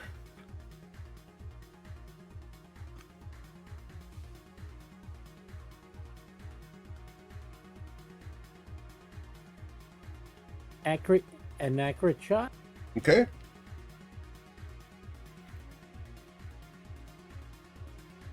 The 19 catches her just barely, dealing 17 piercing damage. The arrow hits her thigh. She's dancing through the pain, breaks off the shaft of the arrow. Gonna do it again. Okay. The second shot's a critical strike. That's going to deal 21 damage. Sorry, yeah, 21 damage. You got that right. Cool. One more time. Sure. Awesome. And the third shot will pierce her, dealing 17 damage. Ouch. And she now has 3 arrows. She quickly rides so her burning hair catches the shafts and snaps them off, but the arrowheads are deep in her flesh. Anything else, Bwinkle? No, that's it for now. Okay. After Dubwinkle, we go to Twilight's Call. What would you like to do? Twilight moves up there. And will use his bonus action to shift Hunter's Mark to her. Cool.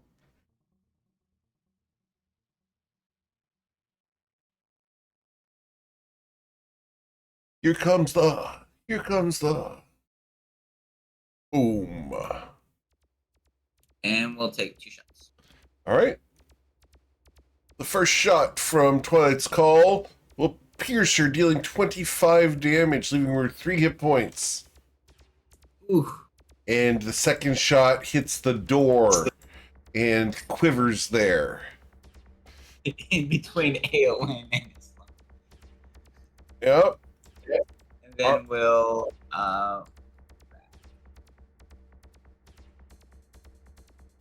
Unfortunately for this woman, it then becomes Ambassador Shonaz's turn. What would you like to do with Slarin? She has 3 hit points. Is this where I go? You can't hit her. think that is where you go. You can't hit her, but I would like to help her negotiate a treaty with death. She dies. As the trident punctures directly into the center of her chest, the woman dies. And we can exit initiative. As you guys will hear this door up here. Click. It is now unlocked. I won't open it for you guys just in case. But I just heard that door click. one job on this ship.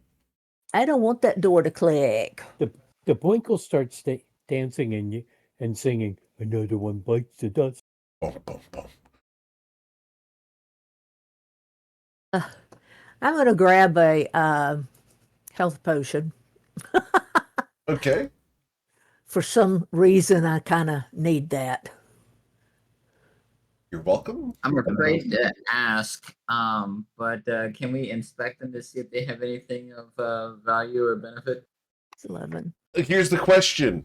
Would Twilight be inspecting them?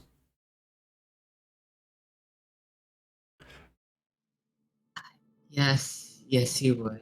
Okay. As you inspect them, they have only the loincloth Whoa! made completely out of shells. Kevin, do you want a loincloth? No. No. Can I get a history check, Twilight's Call? Oh no. 17. Twilight, these are, you've heard of these before. You may not have seen them. We'll leave that up to you. Would you have seen these before?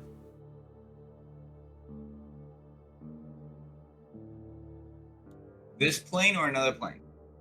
Another plane of existence. Another plane, most likely. Understood.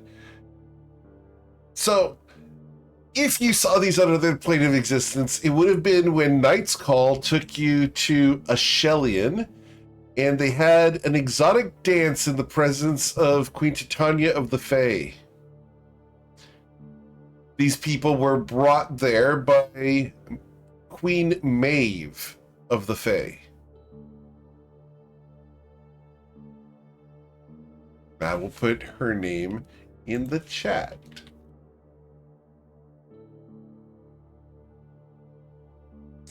The loincloths are very specific shells of a very specific crustacean that exists only on the Fae realms. They're said to enhance the seductive appeal of whoever wears them while dancing. After the initial declining by Covet, there may be some sleight of hand involved to acquire for future use. Awesome. Please roll your sleight of hand check, sir. Covet, I need you at least to roll perception check. The rest of you guys can also roll perception if you would care about what Twilight's doing with these women's loincloths. Remember, these loincloths may save your I life. have advantage. Do you really? I'm just saying. Covet, you catch Twilight attempting to remove this woman's loincloth. I want to know why she's got advantage. Why do you have advantage, Covet? I'm trying to pull it up. Hold on. MKL's truth. Okay. Yeah. I have to be attuned to it, and I am attuned to it. So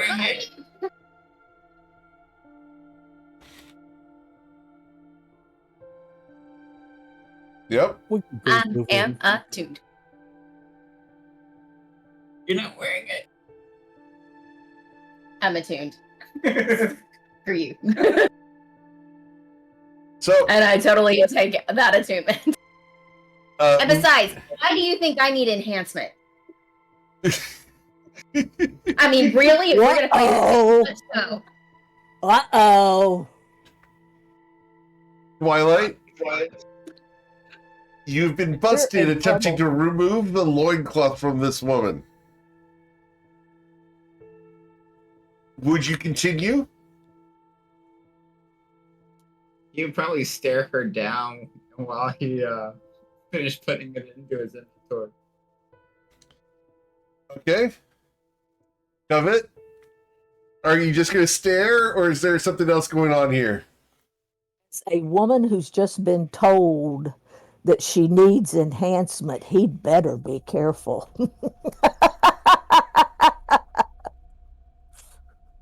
It's okay. Covet lets him breathe, but For now. Covet is also petty.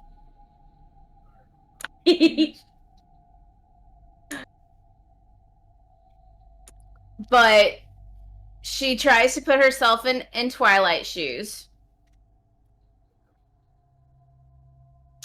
And she allows it.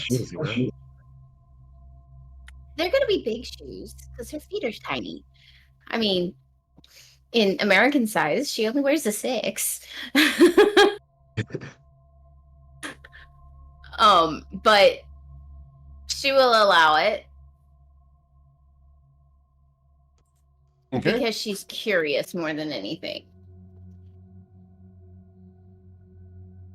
Though she is still slightly offended.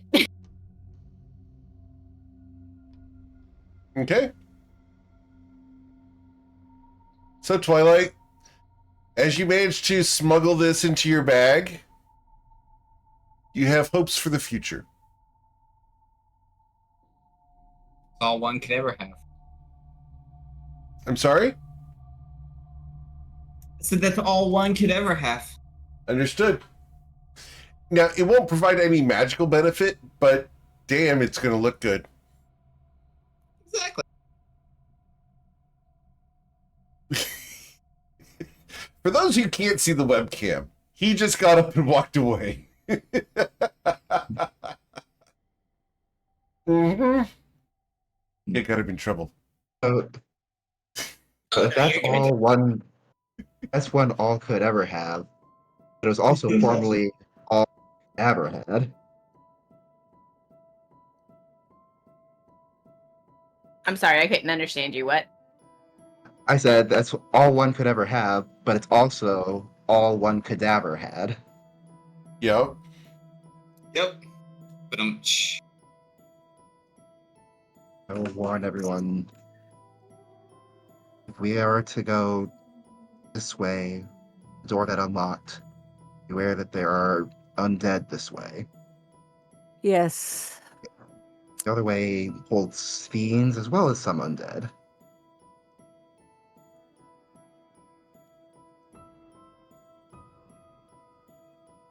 Actually, did that door... I'm gonna briefly dismount and check to see if this door looks like it's locked as well. If it requires testing the handle, I will do so.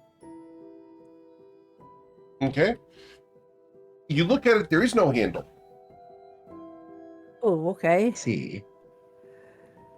You see a door that could slide into an alcove, but you see no way to open it.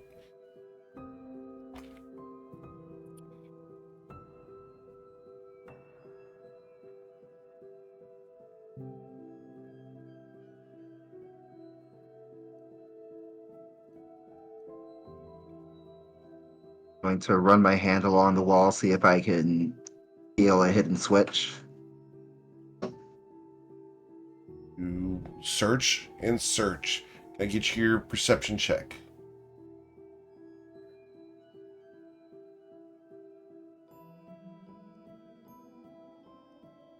That's 16. You are unable to find any switch to open this door. You don't see a way to open the door at all. I would hate to have Right. this thing open behind us. But you look around the room, you see 4 torches, the 2 women here, the exit, and you heard a click from the door to the north.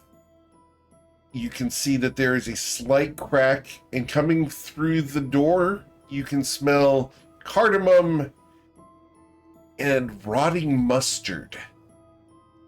Yeah. That must, no, it's probably from the undead.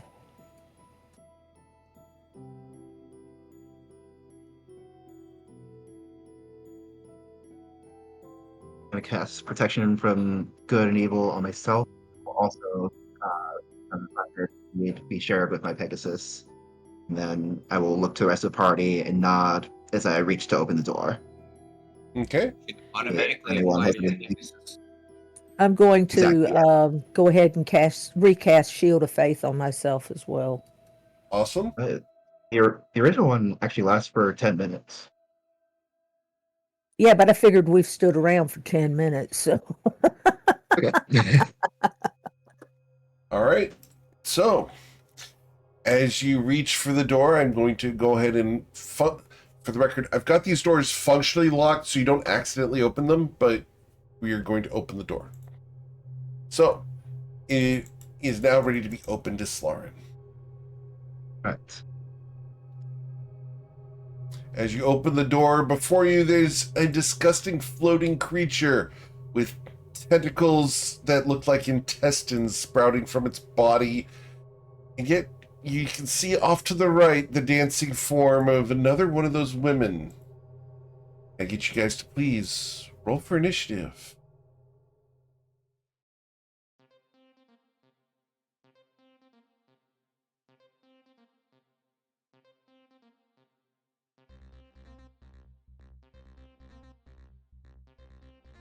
Right. And as the dice are rolling, we then are going to arrange this appropriately. Cool. And we're just waiting for DeBwinkle. Bwinkle. The Boinkle's stuck. He'll be there in a minute. Very well. All right. And people have +4 to their AC because they're next to you, Islarin. +5 to their initiative since our proficiency bonus. All right. So Covet has a 14. Eowyn has a +5, you said. So 13 for Eowyn. Twilight's Call is within 10 feet, so Twilight has a 27. It's awesome. Ayla got a 23. Buickle got a 21 +5, so 26. Winkle is not within 10 feet. So Buickle got a 21. All right. So Rona got a 19. And the Pegasus goes after you. Understood. That's everybody. Arranging the initiative here, we go to Twilight's Call. What would you like to do, Mr. Twilight's Call, as you open the doors? I will apply a Hunter's Mark on this dude. Cool. And we'll take 2 shots. All right. Because I'm original.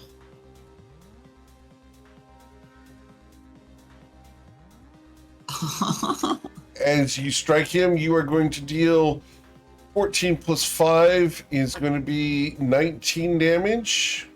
+10, Let's just so 29. Yes, sir. And the 13 Okay. does strike him. And that's going to deal 19 damage to him. and I will stay right where I'm at. Okay. He is going to use a legendary action now. No, he's going to use all 3 legendary actions now. And he's going to scream and cry in pain. As he wails, I need everyone, including this woman, to roll Constitution saving throws of a DC 19 or gain a level of exhaustion.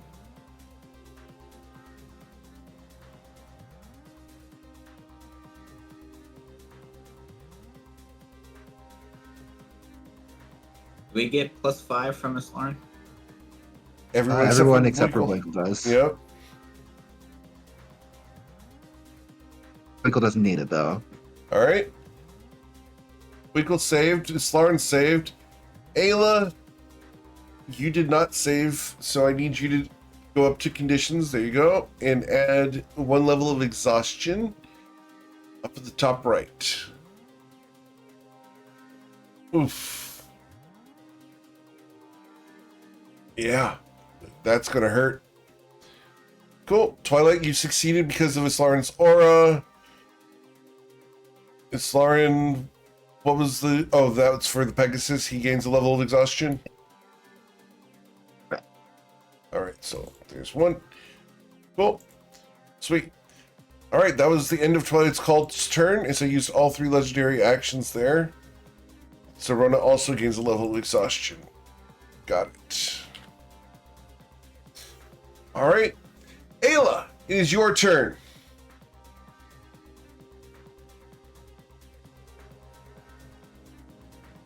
I'm going to go after Pointy Face, whatever.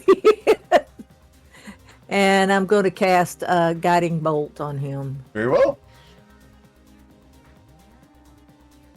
As you charge up this guiding bolt, it blasts him, dealing 20 radiant damage. Because he is vulnerable to radiant energy. As it catches hold, the next attack against it has advantage. Yay! As he screams and sobs there, we go to Dubwinkle. What would Dubwinkle like to do? Ooh, I would have put a couple of pins in this guy. So...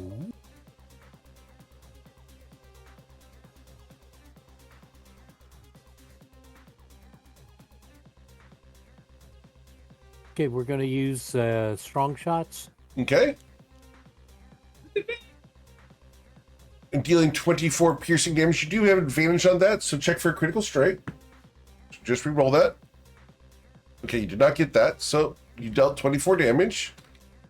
The second shot, sir, will pierce, dealing 20 damage as another arrow catches in this thing's baggy, saggy flesh. And the 16 pierces it for 26 damage. Awesome. So that's going to be 50 plus 20, so 70 damage dealt. Excellent, Winkle. Your shots are finding their mark. Anything else? Ooh, I just do a little jig and going, the boinkle. Oh, Winkle. All right, then we go to Zerona. Serena is very exhausted, but she will still attempt to fly in. We'll take 2 slight.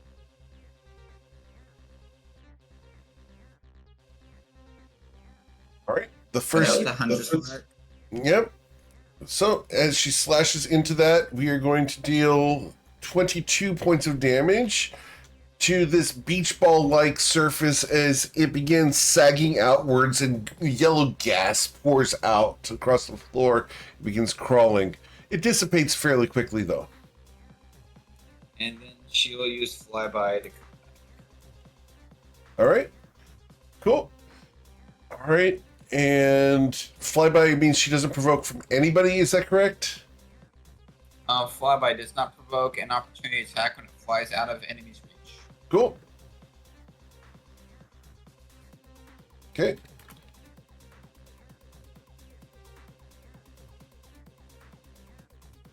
Then we go to the woman's turn. Let's see here. She is going to... yeah, you know what? We're going to move forward to here. And we are going to...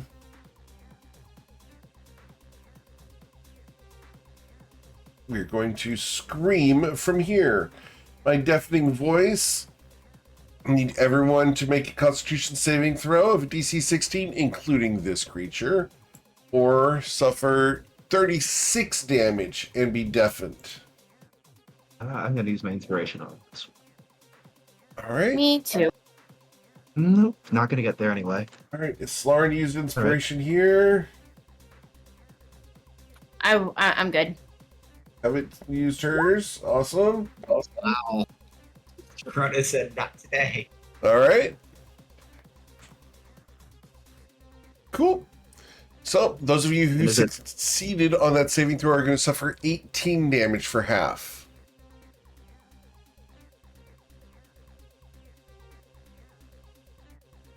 Cool. All right. After her turn, we are going to move. We're going to move back to here. All right, because we like that spot. All right, Zerona just went. She just went. We go to Miss Covet Von Sin. What would Covet like to do? She sees this one right here, All right. and she's going to go ahead and do her bonus action and do Empowered Hex. Okay. And then she's going to do an Eldritch Blast for 22. Yes. And you're doing that on the woman here? So with yes. Okay, awesome. Cool. That blasts her dealing 29 damage because you hexed her. Awesome.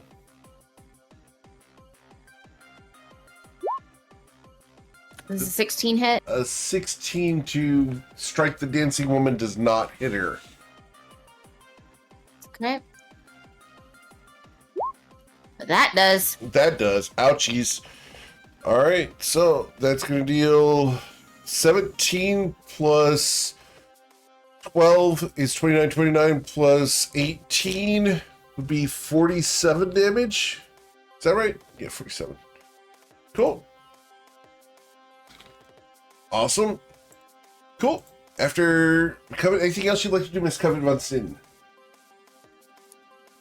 She's just gonna step back a little bit. All right. So, Nothing can see her right now, so she's good. okay. Cool. Then we go to the Atropol. Up here, this entity. It hurts. It hurts. Your meanies. And as a bonus action, it is going to let out an aura of negative energy. And this extends outwards 30 feet in all directions from it. Like so. And then we are going to... Look at Winkle. We're going to float forward like a oversized beach ball. We're going to get to there. And here we are going to target one person I can see, which is everybody. I can see any one of the 8 targets here. So, 1d8, and I get to do 1 life drain. So, who are we going to target? We are going to target number 3. We go top down, left to right. Eowyn! I can see the edge of you there. I need you to make a Constitution saving throw of a DC 19, or you will suffer 33 necrotic damage, and he will regain that amount. And I'm going to actually try to counterspell that. That is not a possible? Or not? spell. Okay. No, that is his spell-like ability. Ugh. So, Eowyn, you resist this. You will suffer half of that, so it is... Half of that would be 16 damage, and he will recover 16 hit points. Oh, I did that the wrong way. I took 16 hit points off of him. All right, I have corrected that. All right, that is the extent of his turn, and he regains his legendary actions for this next round. Oh, great. Eowyn, what would you like to do?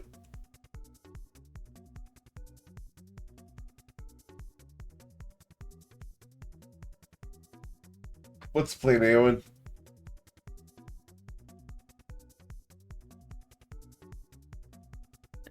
He's immune, not immune, vulnerable to radiant damage, right?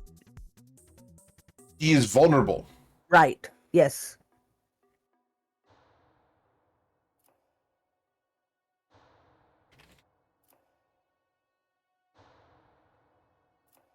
What do we want to do?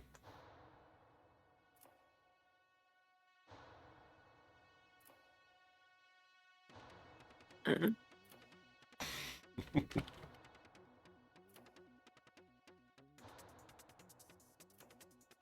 What's the plan?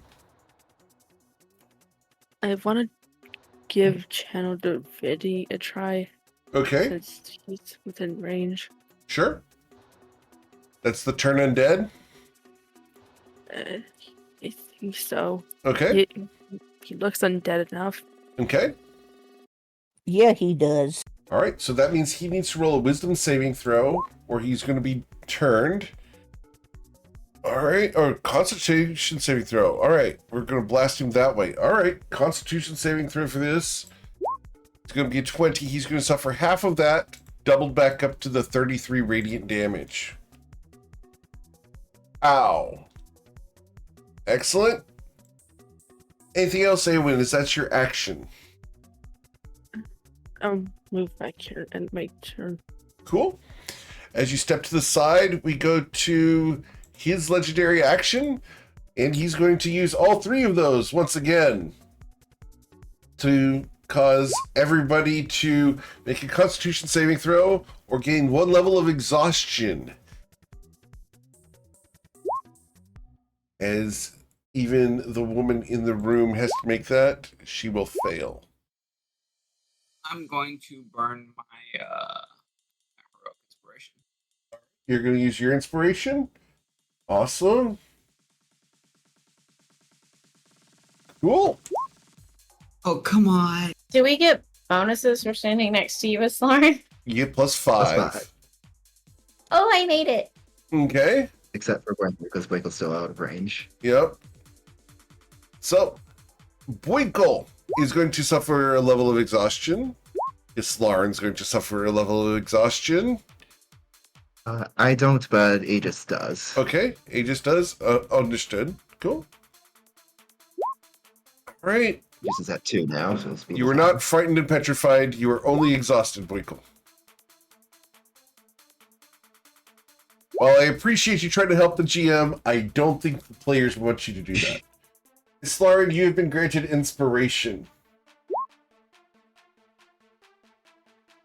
Kind of. Apparently, people believe you guys might need them. All right. We appreciate it, Sorority's guys. at exhaustion Yes, level. we do. Cool. All right. So Zorona gains a second level of exhaustion. Oh, poor Zorona. All right. And the Pegasus also suffered a second level of exhaustion. Poor baby pets. The woman in here also suffered a second level of exhaustion. And Covet, we are also granting you inspiration. And Thank you. Oh my Twilight's gosh. been granted inspiration. There we go.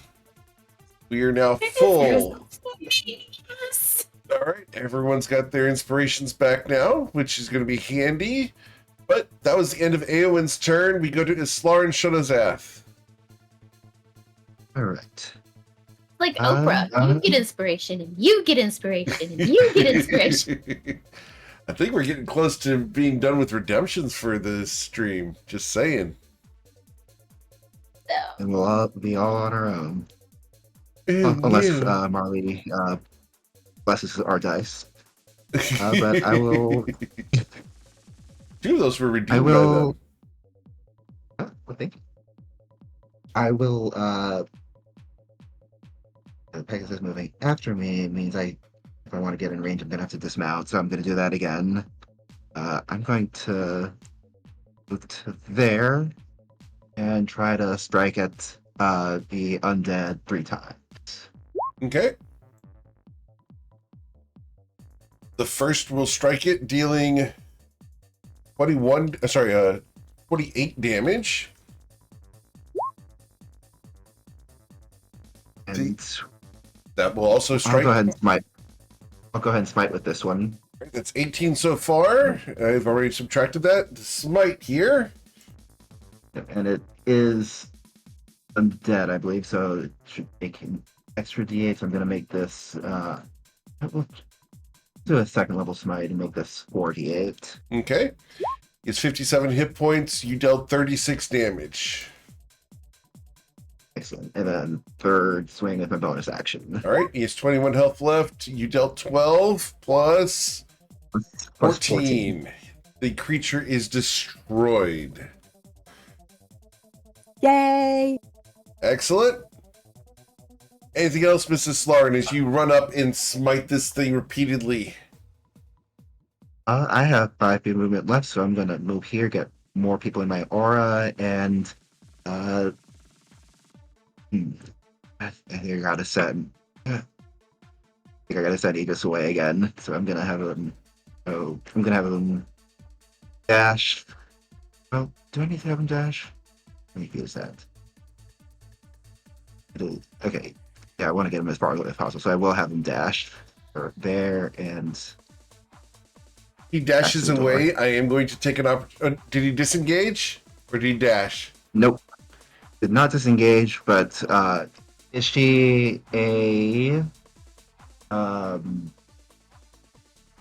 aberration, celestial, elemental, fey, fiend, or undead? I know she's not any. She is one of those, yes. Okay, so it'll be with disadvantage. Very It's a well. protection from good and evil. Whack! A 20 to Yeah, that'll hit strike. anyway. No. Yeah, he's down for the count. All right, off he goes as the hair whip smashes into the Pegasus, destroying it with the opportunity attack. Awesome. Cool. All right. So, anything, then we go to Twilight, right? Yep.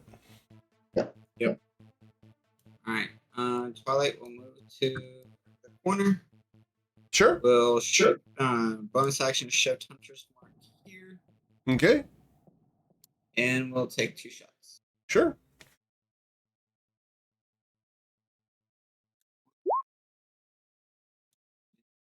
The first shot will strike her, dealing 25 damage, and the second deals 27 for a total of 52 damage. Ouch. The 2 arrows are stuck there. She's trying to dance through the pain, but she's having a hard time. And that's it for Twilight. Cool. That's it for Twilight. Awesome. Then we go to Miss Ayla Taylor. I'm going to step this way so I can see her. And then I'm going to shoot guiding bolt.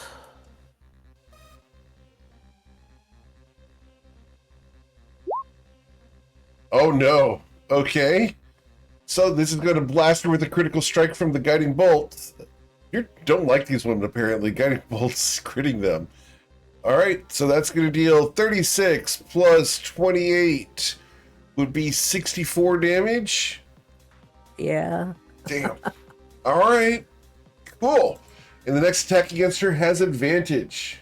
And then I'm going to slip right back over here. Awesome. That massive burst of radiant energy tore through its target. And now you've set up your companion, Winkle, for advantage.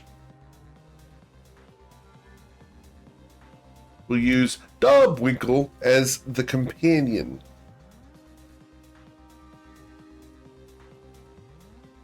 I'm going to give her a nice shot. Okay. The first shot has advantage.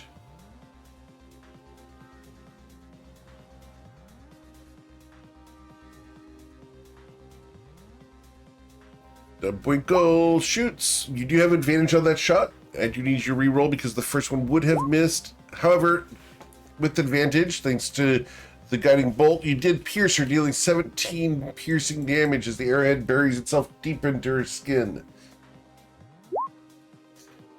The second shot, however, misses as her hair blocks the arrow. Catching it, she drops it to the floor, and again, we whip the third arrow out of the air. All right. Any more movement, Winkle? Nope, that's it. Zerona. Alright, Serona ain't doing so hot. Serona saw what happened to the Pegasus. So hang out right there. And we'll just dodge. Okay. Then we go to the Abominable Beauty. Ooh, this is not a good situation. We're gonna try to recharge that deafening voice. Get that back on a 5 or a 6. Yes. We're going to dance our way around. And we're going to stay away from Mrs. Lauren. We don't want to be there. So that we can scream from here. Everybody, throw up your hands because she's gonna scream. Need you guys to please roll a Constitution saving throw of a DC 16, and everyone is in range of this still.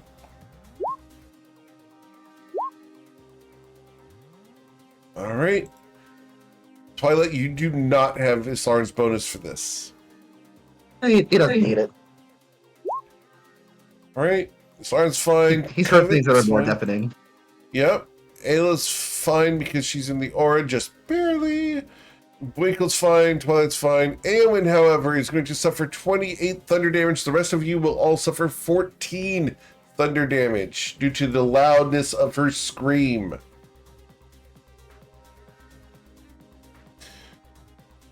We are then going to continue moving, and we are going to move in this direction to there. Just to be persnickety. All right, Miss Von Sin, what do you want to do? She doesn't like that her target has moved out of the way, so where she cannot see her. So she's going to do. She's going to come up here, and she is going to. She still has that empowered hex. Do I need to re-roll that, GM, or no? Yeah, because you're moving it to the. Oh no, she's still there, so it's still 12. Go ahead. Okay, just making sure. Yep. And so she's like, she just looks at her and she's like, "Shut up." She does a hair whip, and you catch her right in the face, giving her black eye, dealing 30 damage, nearly crushing her skull in.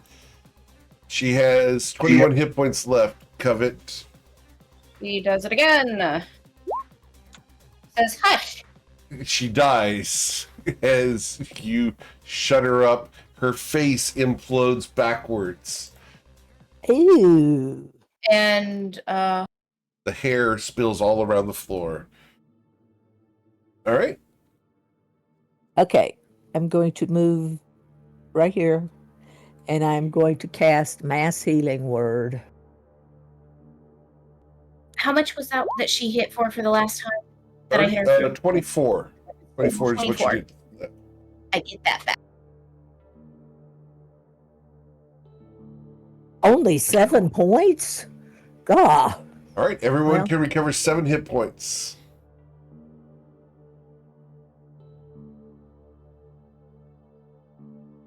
Better than nothing, I guess, but Are we still exhausted? Let me double check. Yes, how long does that last? until you guys can remove it. You can lose 1 level of exhaustion per long rest. Okay. Yeah, I should have done that.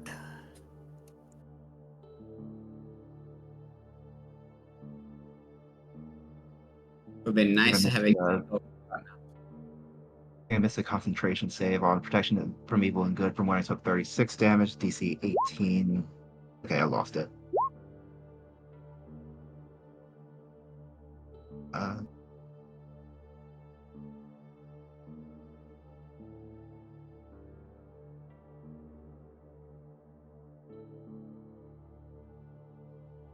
Right.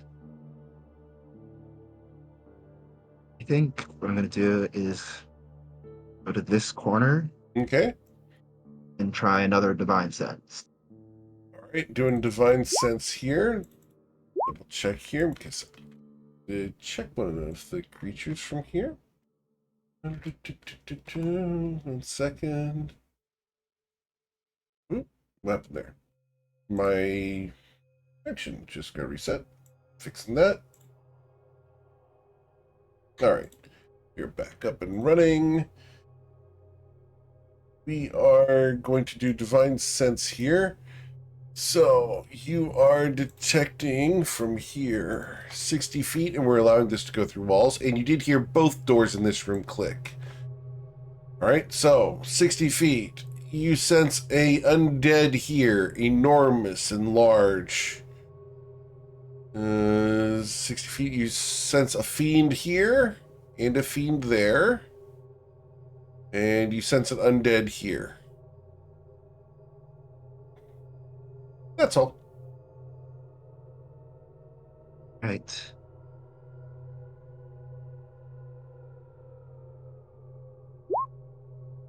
I'll report back. Think there are more enemies in somewhat of this direction, but maybe in between these two. Either way, I suspect that this way leads us deeper in. Maybe the same room. It may very well be.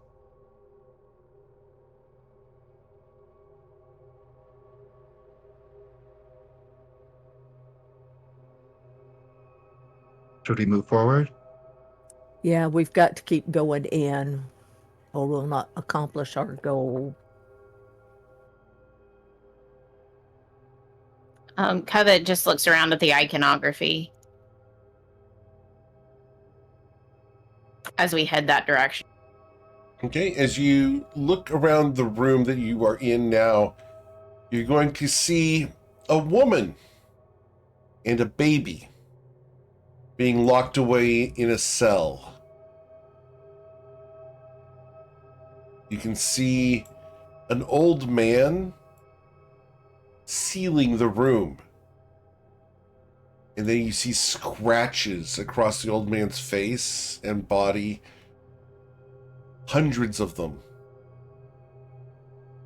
The scratches appear to be made by someone who has been in this room for a long time and has defaced this fresco. With your passive insight, suspect that this is the woman, and the undead was the baby. Covet's heart just breaks a little bit.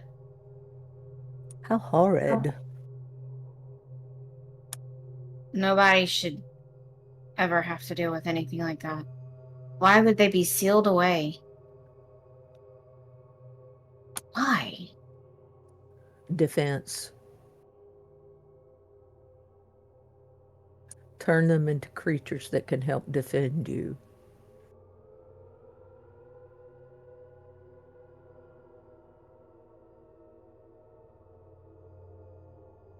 Ultimate evil.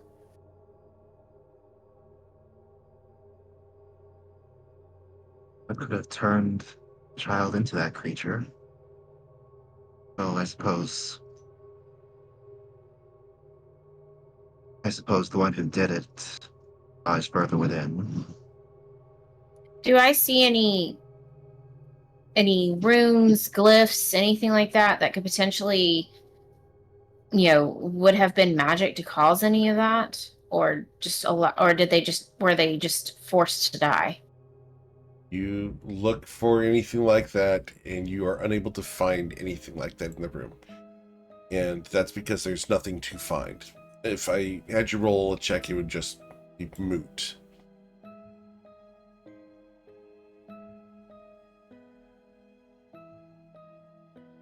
They were here left for dead, as far as I can tell. They just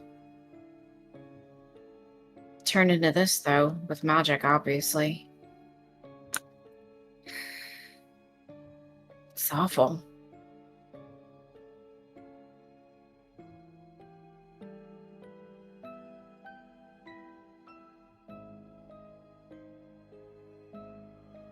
you all in the positions you want to be in when this door opens?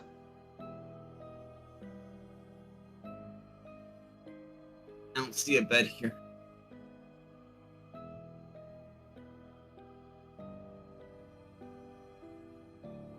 Are you in the position you will settle for being in when the door opens? Yeah, let me hide real quick. I can cast my soothing word one more time if everybody needs it. I won't say no. All right. I'll How do many it. spell slots do you have left?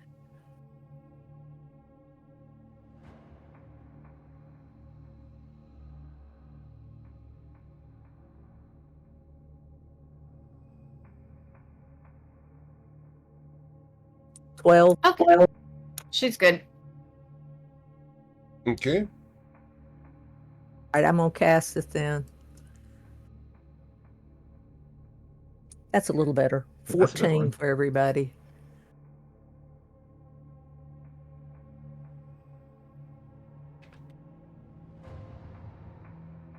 All right. Thank you. I'm gonna cast a new protection from good and evil on myself, and then I will open the door. All right. I've unlocked the door so you can open it.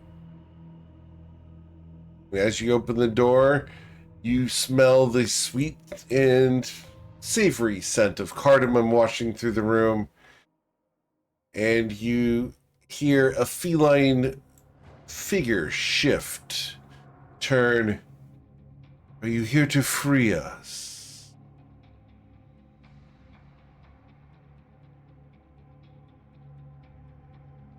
We are here to destroy the necromancer.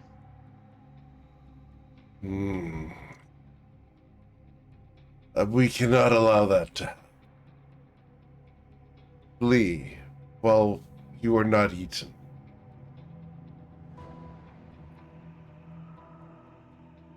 We cannot allow that to happen. Fine. If we must kill you, so be it. That's such a pain. And as it rouses, it spreads its wings like a great sphinx. The elemental energies of it surge outwards. Defend yourselves if you must. Please, let's roll for initiative. Yes.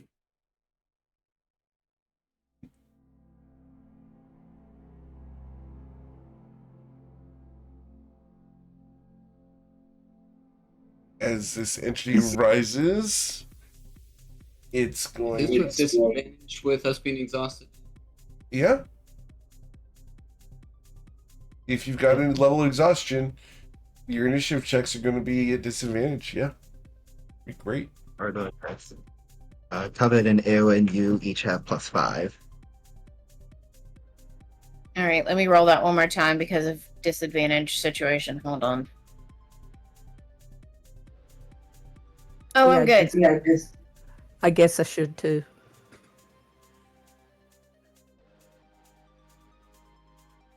All right.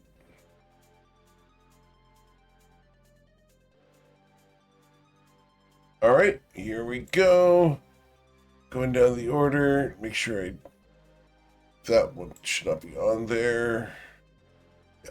Cool. Everything's right. And the only people who should have gotten +5 would have been Covet for 20 and Eowyn. No, it was just 15. I had already changed. Oh, you already changed. Very well. Sorry. No, you're good. Cool. I'm just playing fair. Thank you. Appreciate the honesty. All right, Islaren, this thing looks like it's ready to engage in unfriendly interactions. What would you like to do? I will bow my head and say, "You may choose to stand down at any time." Then I will stride forward. And as you I as will- you walked into the Okay. room, the overwhelming scent of cardamom and cloves washes over you. I need a Constitution saving throw of a DC 20, or you will be charmed by the women in the room. All right. I okay. You're fine. I passed the save, but also because of protection from evil and good, I cannot be charmed by any of those creature types. Very well. Cool. How many So, women are there? Let's see. I'm going to count the women. 1, 2, 3, 4, 5 women. 2 of those are enemies. that are inimical to us. And I mean, we don't know the feline creature's gender, so let's but I will try to strike at it. Okay. 1, 2, and bonus action. I rolled it. That's going to be a 14 plus There we go. 17. 14 plus 17 will be 31. 31 plus 11 will be 42. Then one last d8 of radiant damage. There we Very go. well. Got it. Cool. Anything else?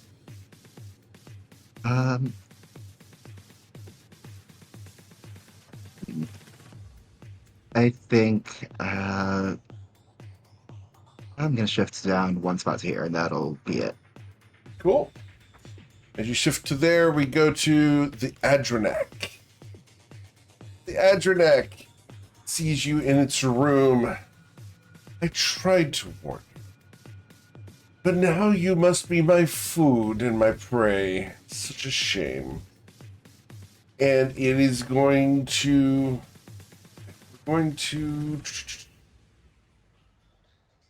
Yeah. We can see... I can see 3 targets, I believe. Let me see here. I can see... Ayla, can I see Winkle? Because if I can see Winkle... Not yet. Okay. So I can see 3 targets. We are going to... Yeah, we're going to start with force bolts. So as this thing raises its wings, feathers fly out of it and towards enemies of its. So Ayla, Covet, and Islarin need to make dexterity saving throws or be struck by a feather each, dealing 31 force damage. Dexterity? Yes, please.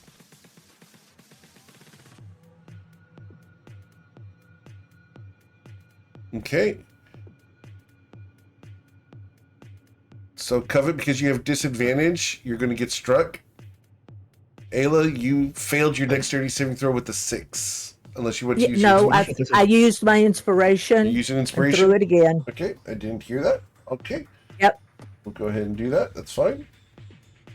You don't get disadvantage on saving throws until 3 levels of exhaustion. Understood. So, why would you have disadvantage? For some reason, it's saying you have disadvantage on that one, Covet. Because when I clicked on it, on the exhaustion level 1, it said, hold on, I might be reading it wrong, which is totally a thing. It's just ability checks. Okay, I completely read it wrong. Okay, so the first roll, the 19, I save. Okay. So, you will dodge these feathers. Islarin, you did get struck, I believe. Yep, and I took the 31 damage. Understood. If you succeed, you take 0 damage. Ayla, you succeeded on the reroll thanks to the inspiration use. Yes, thank you. That was its bonus action. It is then going to rend at you, Islarin, twice. As its left claw tears at you, a 20 to slash you. That misses. The right paw, however, catches you using your shield and rakes you across the back for 32 slashing damage. Is it an aberration, celestial, elemental, fey, fiend, or undead? It is not. It is a construct. okay. Ouch, then I take 32 and need to make another constitution saving throw. I lose protection from good and evil. Okay. Miss Von Sin. She is not happy. She sees her friend in danger. She steps up here. She goes ahead and casts Empowered Hex on this thing here. Okay.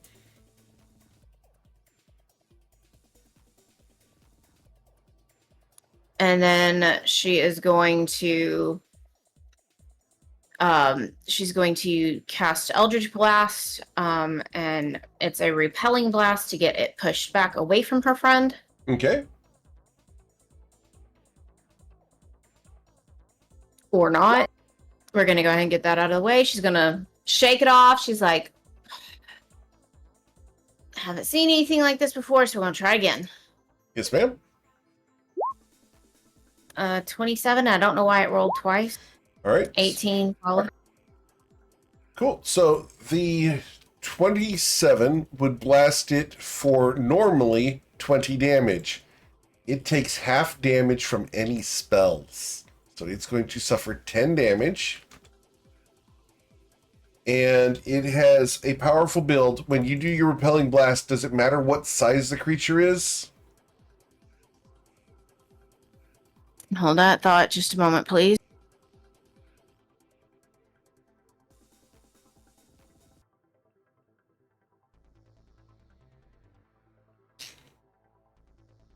I'm not certain about that. I think it ignores that.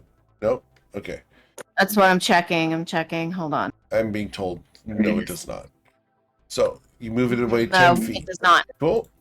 You repel it to there. The third blast there is the 18 to blast it for 11 plus 11, so it will suffer 11 damage because it took half damage from your spell. Awesome. Again, repelling it. Yes, please. Very well. It goes to there. Ow. All right. After the first one fizzles, the other two blasts catch it and move it away. And she's like, stay away from my friends. Its And then core, steps back. the center of this thing, begins to radiate outwards brighter. It's like it's beginning to swell. Oh, that's not good. So she moves over here. Okay. Eowyn, what would our resident Blue Cloak like to do?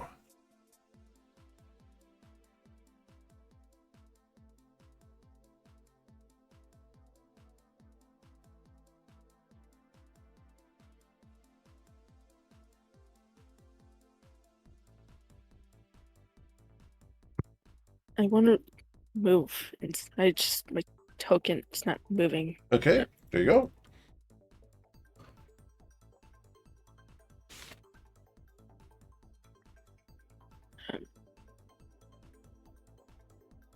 How much movement do I have? Usually you can move 6 squares, so you can have 3 more squares of movement if you'd like to use it.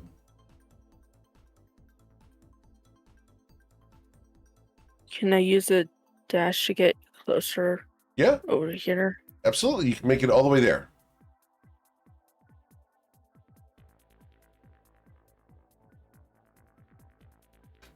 I'll just drag you over there for you real quick. Pow. Yeah, sorry, I You're don't good. have my mouse, so it's annoying. All good. Cool. All right, so you dash over to there. Anything else? Bonus action?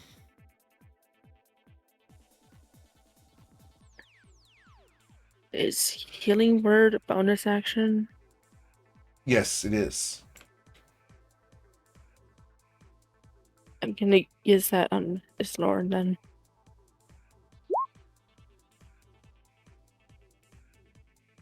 Okay.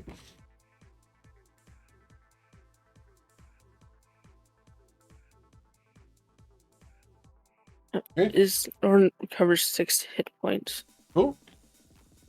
It's Awesome. So, after Eowyn's turn, we go to Winkle. Winkle moves so he can see these guys.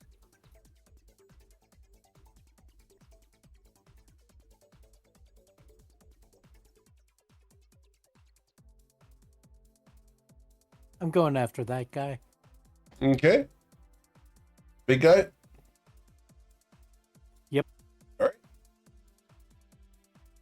And I'm going to do a strong shot. Yes, sir. As you flex that bow, the compound strength fires and releases. Composite arrow pierces it, dealing 27 damage. Going to do it again. With the 16, it bats the arrow away with its wing. Foof. It snarls at you, narrowing its eyes, daring you to take a third shot. And I do. It's too intimidating, and your arrow hits the ground. Nothing worse than a limp arrow. Anything else, sir? I'm going to move. Okay. Don't want to be in there. As you say, nothing worse than a limp arrow, you move closer to Twilight's Call, and we go to Zerona's turn. Us don't have that issue. I did say he did. I just quoting what he said. That's all I did. Was I repeated what Winkle said. Winkle, I can't give you some performance enhancement right now. We're gonna have to stay with what we're doing.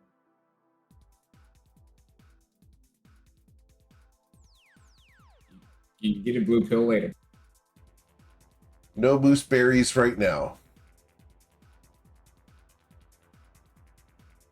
Cool. All right. So what's Serona doing?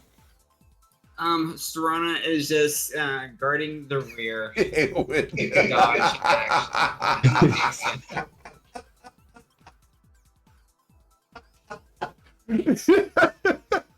my god. What's worse than one limp arrow? Two limp arrows. Oh, I like it.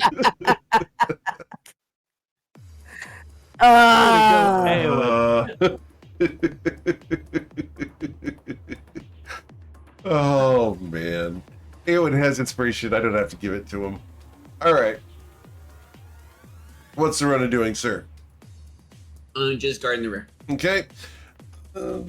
One of the women down here is going to dance forward, and we're going to get to here, where we are going to use our multi-tick because I don't have enough people to really make value out of the screaming. So we're going to attack one of the two of you. 1d2. Eowyn, we're going to start with my bonus action of Blinding Gaze. I need you to roll a charisma saving throw of a DC 16 or be blinded.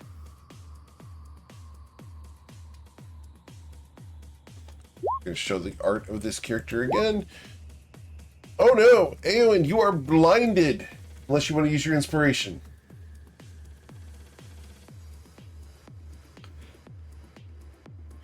I'll use my inspiration. Very well. Eowyn uses inspiration to re-roll that.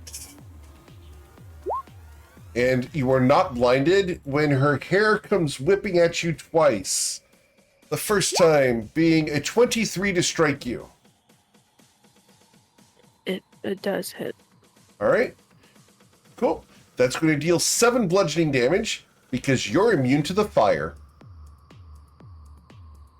That's hot.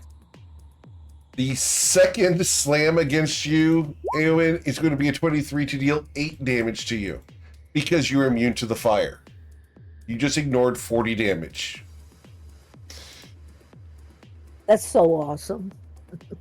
All right. Ayla Taylor, it is your turn. I don't like any of these critters in here. All right. I'm going to move this far.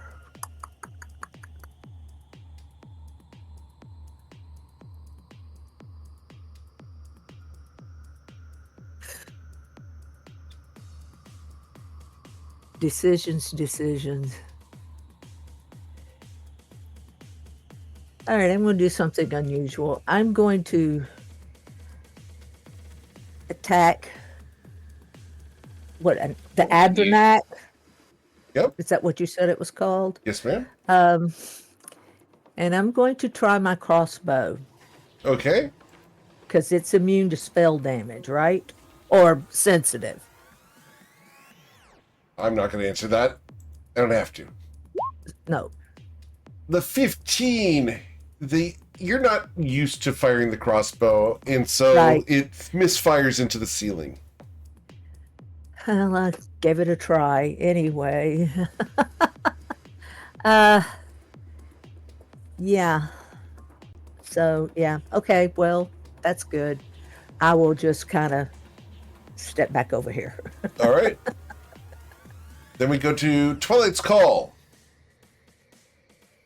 Alright, sounds like they've been having lots and lots of fun up there. So I will sneakily move up this direction to right about there.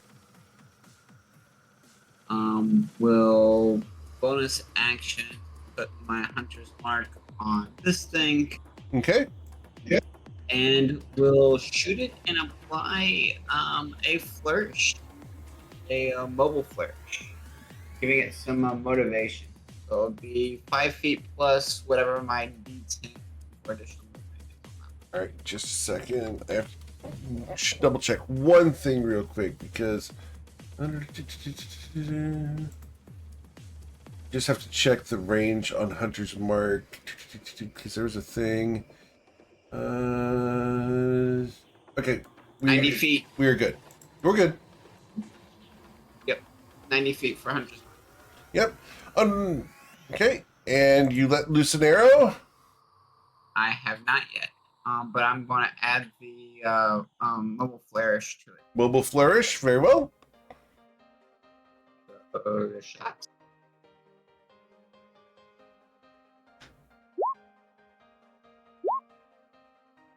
That applied Hunter's Mark twice. It shouldn't have. But, Okay. So that moves it back 8 feet. Dealing 29 damage. Excellent. Plus 3. Well, so the Hunter's Mark is reduced by half. So it's going to be 23 plus 3. Would be 23 plus 3 is 26. Plus 3 from the mobile flourish. 26. Got it. And it goes how far? 8 feet. 8 feet to where? Away. All right, away. Understood? Not sure that's enough to make it do damage into the wall or not. No. It would have needed the full 10 feet to get to the wall. Technically, it's 2 feet away from the wall. Okay. Second shot. Okay. The 13. It happens to every guy sometimes. Yeah. Evidently, Winkle's rubbing off on me. Have you tried the blue arrows?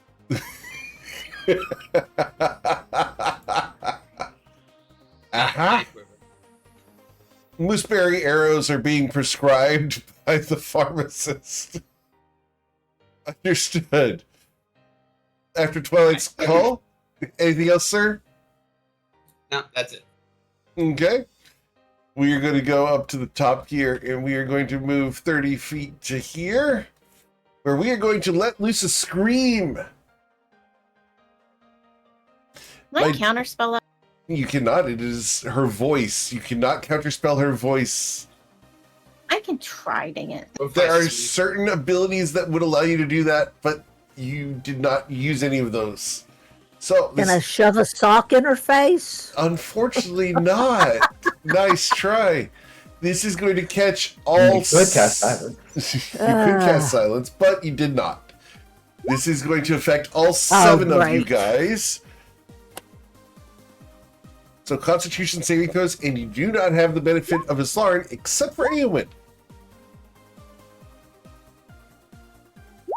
Yeah, I gotta use my inspiration there. 'Cause All right. it's too high of a percentage of my hit points.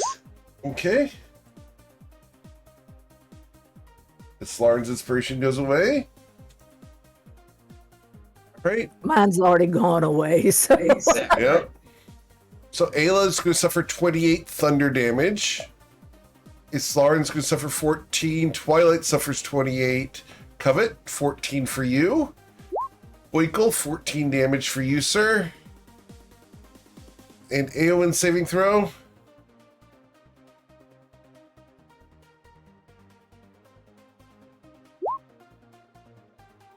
Aowen, you are going to suffer half of the damage, so 14 damage.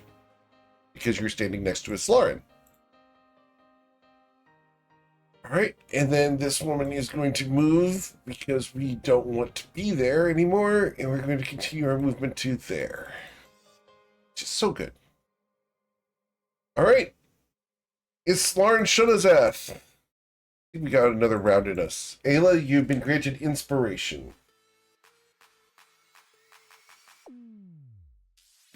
Alright. I am going to use Lay on Hands to heal myself for 30 more hit points. Okay, recovering 30 hit points is good.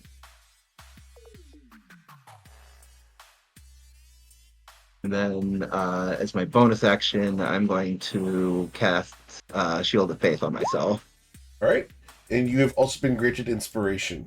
I think that's the last of the redemptions. Yeah. And, yeah, I think I'm going to, yeah, I'm going to risk this. Okay. 10, 15, and 20. Alright, I'm going to swing my hair at you. My hot hair whips out, and with a 13, you managed to dodge away from it. It was too slow. That was about to be a good one, though. Just saying. Oh, yeah. That was going to be devastating. I'm very glad for adamantine armor. Yep.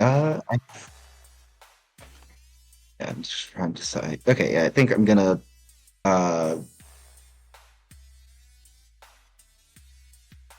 position myself right here. Okay. Cool. Anything else? I got nothing else I can do. Alright. So, you present yourself to the Adronak, wading up to it. We're going to try to recharge my force bolts.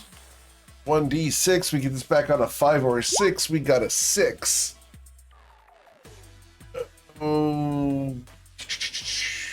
We are going to jockey for position here. We're going to move 1, 2 to there.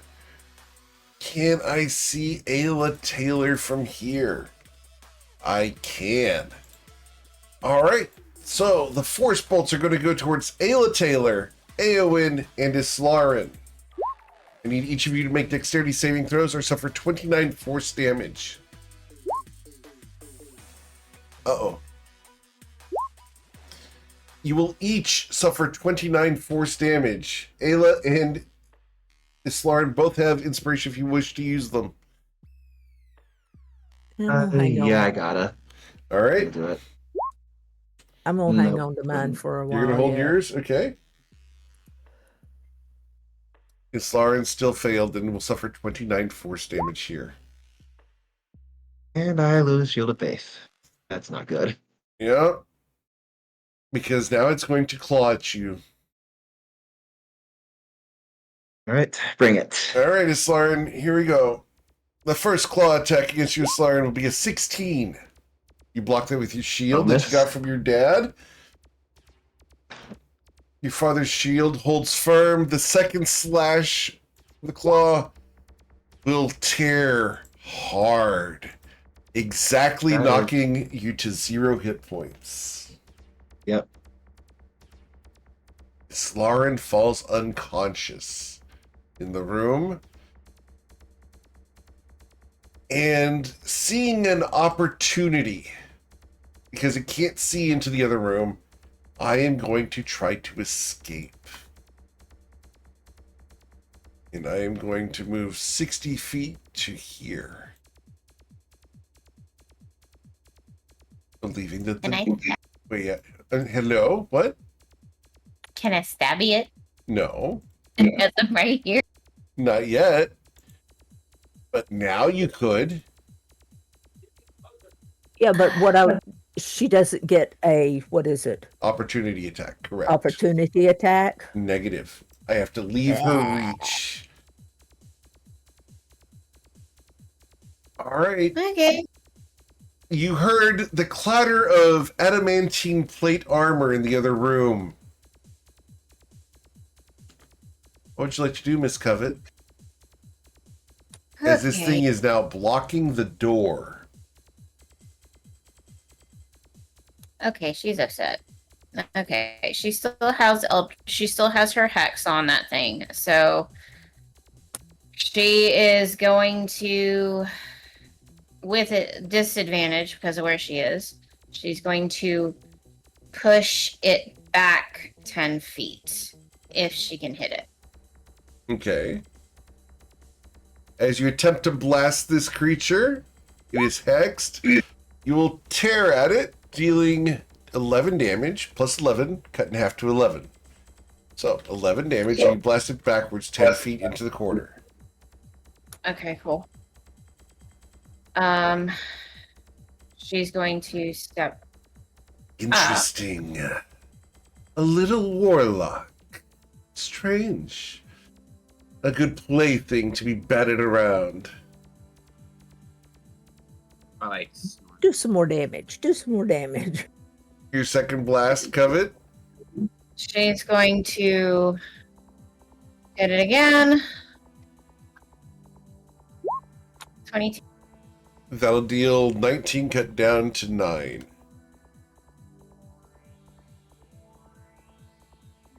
And did you say that reach was 10 feet? I didn't say. I thought you did. Okay. Fabulous. And she's like, she's gonna do it again. And I said, leave my friends alone. As you blast it again for 10 more damage, your friends wish to unmake that which has made us. Cannot allow it.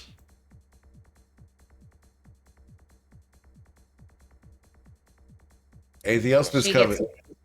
She gets mad and actually puts the mask on her face. Okay. Divine gifts will not help you here. Maybe not. But I can send you to MKL. I will not go. You cannot make that without a soul go to someone who only collects them. Isn't that the goal? No, the goal is for you to die. The goal is for you to die, officially. Covet von Bond. I expect you to die. Anything else, Miss Covet? No? No, well, she there's not much she can do at the moment, so she's just going to step back here Okay. and say, "Hey, will you handle this?" As you step away, it narrows its eyes at you, and we go to Aowen, because it does not have a reach of 10 feet.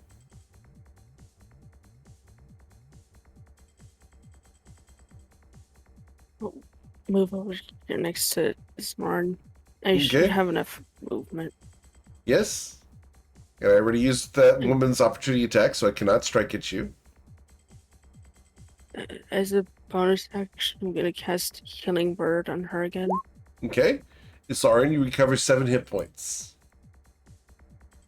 And for the main action, I'm going to cast Guiding Bolt on this one. Very well. As Isarin is no longer unconscious, your guiding bolt, fueled by the emotion here, is going to blast this woman, dealing 10 damage to her.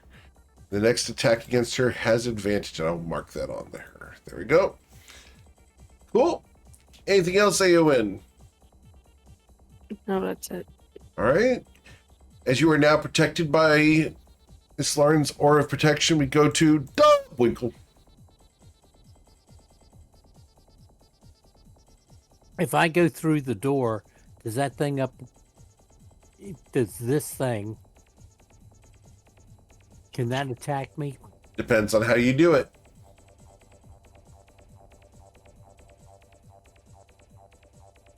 No, I'll just take a shot at him. Okay.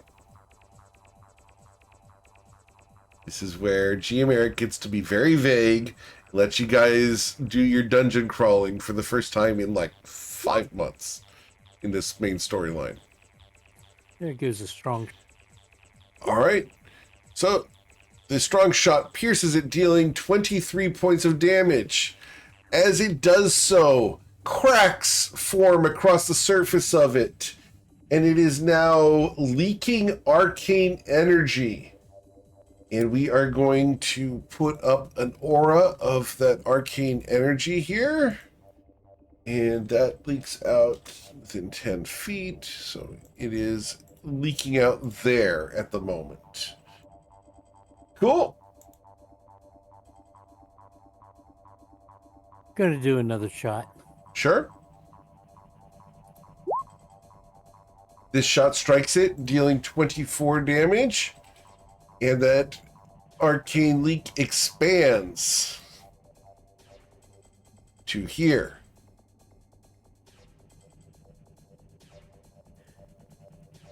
I back up. Okay. No, I'll just stay there for a minute. Okay. I'm gonna shoot again. Sure. All right. You dealt 30 damage to it. Sorry, a 30 to hit. You dealt 17 damage to it. And it is going to expand that aura. However, because people are in it when it expands, it's going to deal damage to people inside of the arcane leak. And this is going to affect some of the bad guys too. This is going to deal 13 damage to Ayla, Winkle, Covet, Twilight, and this woman out here. What type of damage? This is radiant damage. The kind I like to throw. Yep. As the weave itself is being torn apart in this area, you see arcane lightning crackling around, and when Winkle struck this thing, it surged outwards and dealt damage to you guys. All right. Anything else, Winkle? And that also dealt 13 damage to Zerona. I think I've done as Yeah, much there we go. damage. I Okay. think I've done as much damage to everybody as I can. Cool. We go to Zerona. That's it. Damage Serana. Serana's gonna come forward and damage it. We'll fly Okay. forward. Okay. We'll take 2 swipes. The first swipe at a time. So 11. first swipe Or deals 20 to hit. 11. 11 damage. It took damage on this turn, so we're going to expand the aura by 10 feet. So that takes us up to 40 feet. And everyone within that aura is going to suffer some radiant damage to the tune of 6. So Ayla, Zerona, Bwinkle, Covet, Twilight, and the woman out here all suffer 6 radiant damage. All right. He doesn't like that. Takes another swipe. The second swipe from Zerona is going to hit, dealing 8. Yep. All right. The aura expands. However, this time you don't take damage because I only get to deal the damage once per turn. And then Thank you. Serana. Thank you. No, that's the way the character's built. I don't change the rules just because I could wipe you guys out with this character. Gee. And then Serana will fly to there. And she's upset she can't get out of the aura. Okay. The abominable beauty that is way over here sees this arcane leak and does not want to be inside of it. We are going to move from here and we are going to move to there, where we are going to attempt to blind Islarin because we already tried to blind Eowyn and failed. So Eowyn's immune. So Islarin, we're going to try to blind you. Need a charisma saving throw of a DC 16. You are not blinded. All right. Now, I have advantage against Islarin because Islarin's prone. You have advantage if you come within 5 feet of me. Otherwise, Oh, it's true. disadvantage, even True. if it's a melee attack. True. So we'll choose who we're gonna strike. We're gonna choose to strike Eowyn. Eowyn, the slam. An 18 to strike you, Eowyn. I believe misses, correct? As your armor holds firm?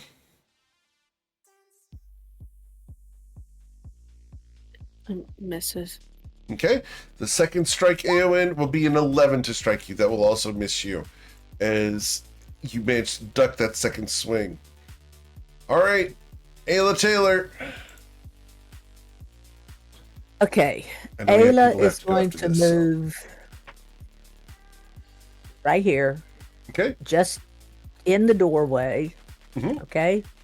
Yes, ma'am. And I am going to cast Mass Healing Word. All right. Because you are inside of this aura, the Yeah. arcane energies roil around you. I need you to make a wisdom ability check up at the top. Click on wisdom up at the top there. Right. Gotta Right. beat a 14 or the spell backfires and you will suffer damage. Would you like to use that Yeah. inspiration? Yes, I would. Okay. I knew I needed to save it. Yep. You managed to better. fire that off. Everyone within reach here. And it should be everyone because it's a 60 degree, 60 it's foot. 60 feet. Yeah. Yep. That's everybody. Everyone will recover 16 points of healing.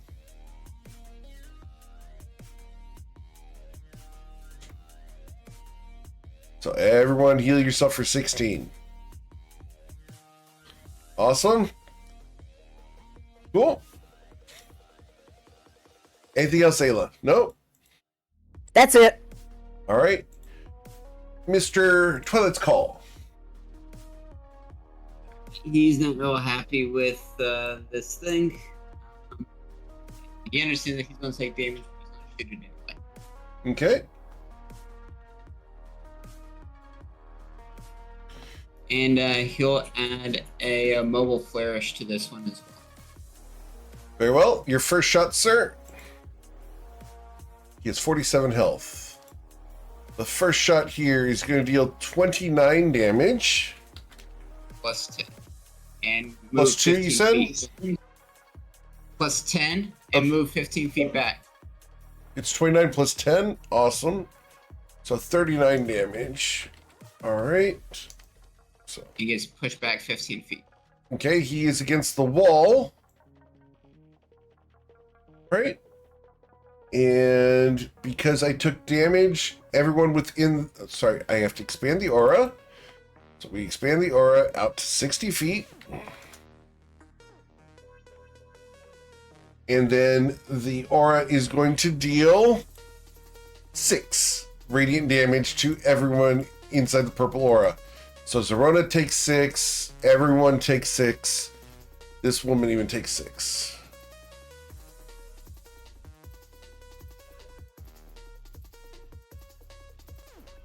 All right. And I will do my last shot. All right.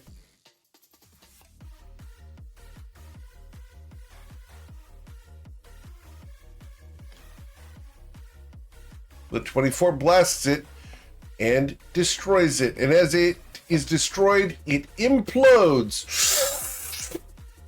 Pop. Nothing is left. Nothing big. Nothing. Aw.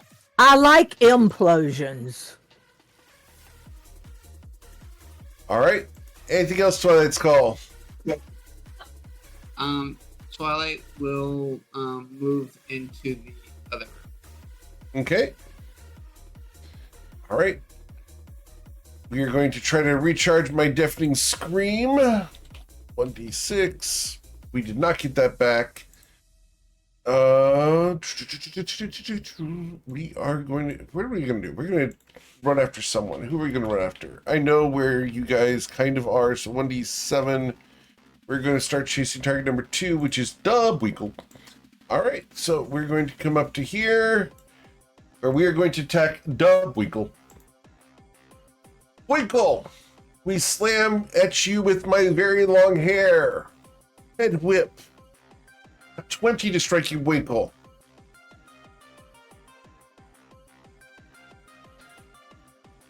Nope. All right. The second slam against you, Winkle, also manages to just slap off of your robust armor. And that is where we are going to pause for today, because I know we have some people who have to go. So what we'll do is we will come back next week to continue the adventure down into the Vault of Stilled Time and figure out what else lies down here and where that shard of the baneful Ashwood Spire might be. Figure out what other lore you might be able to discover. Otherwise, guys, have a wonderful day. Please have a safe time. Have a lot of fun. We are going to go ahead and roll for the clip contest here in just a moment. But as always, guys, thank you so much for choosing me to be your GM. There's a ton of amazing ones out there, and I'm always thankful you choose me to be yours. I have 15 entries for the That's Dumb t-shirt from the July clip contest. For those who don't know, we run a clip contest where you take your clips and timestamps of the sessions and toss them in Discord, and you're automatically entered to win a prize at the end of the month. This t-shirt, you can see the numbers listed there in the FYI channel in Discord. So I'm going to roll 1d15. If I can type 15. All right, 1d15. Today, we are going to be giving a t-shirt to Tyro. So Tyronius from the Friday Night Lights has won a That's Dumb, We're Not Doing That Brahmi t-shirt. So he will be getting that in the mail. Have a wonderful week, guys. Please stay safe. We'll be back this evening for the G-Americ Hangout. I'm going to be playing some Baldur's Gate 3, doing an honor run, kind of for fun, but because I like honor mode, we're going to be doing that. I'm also going to be collabing with Matilda, or J Doodle, while she's working on some art, and I'm going to be bringing in Aletta Fordragon. She's going to be in chat as well, and we're going to be shooting the breeze while she plays her own games on her channel. Otherwise, guys, have a wonderful week. Please stay safe. We'll be back tonight for the Hangout, tomorrow morning for Beneath Fallen Skies, as they are delving deeper into the Salt Spire.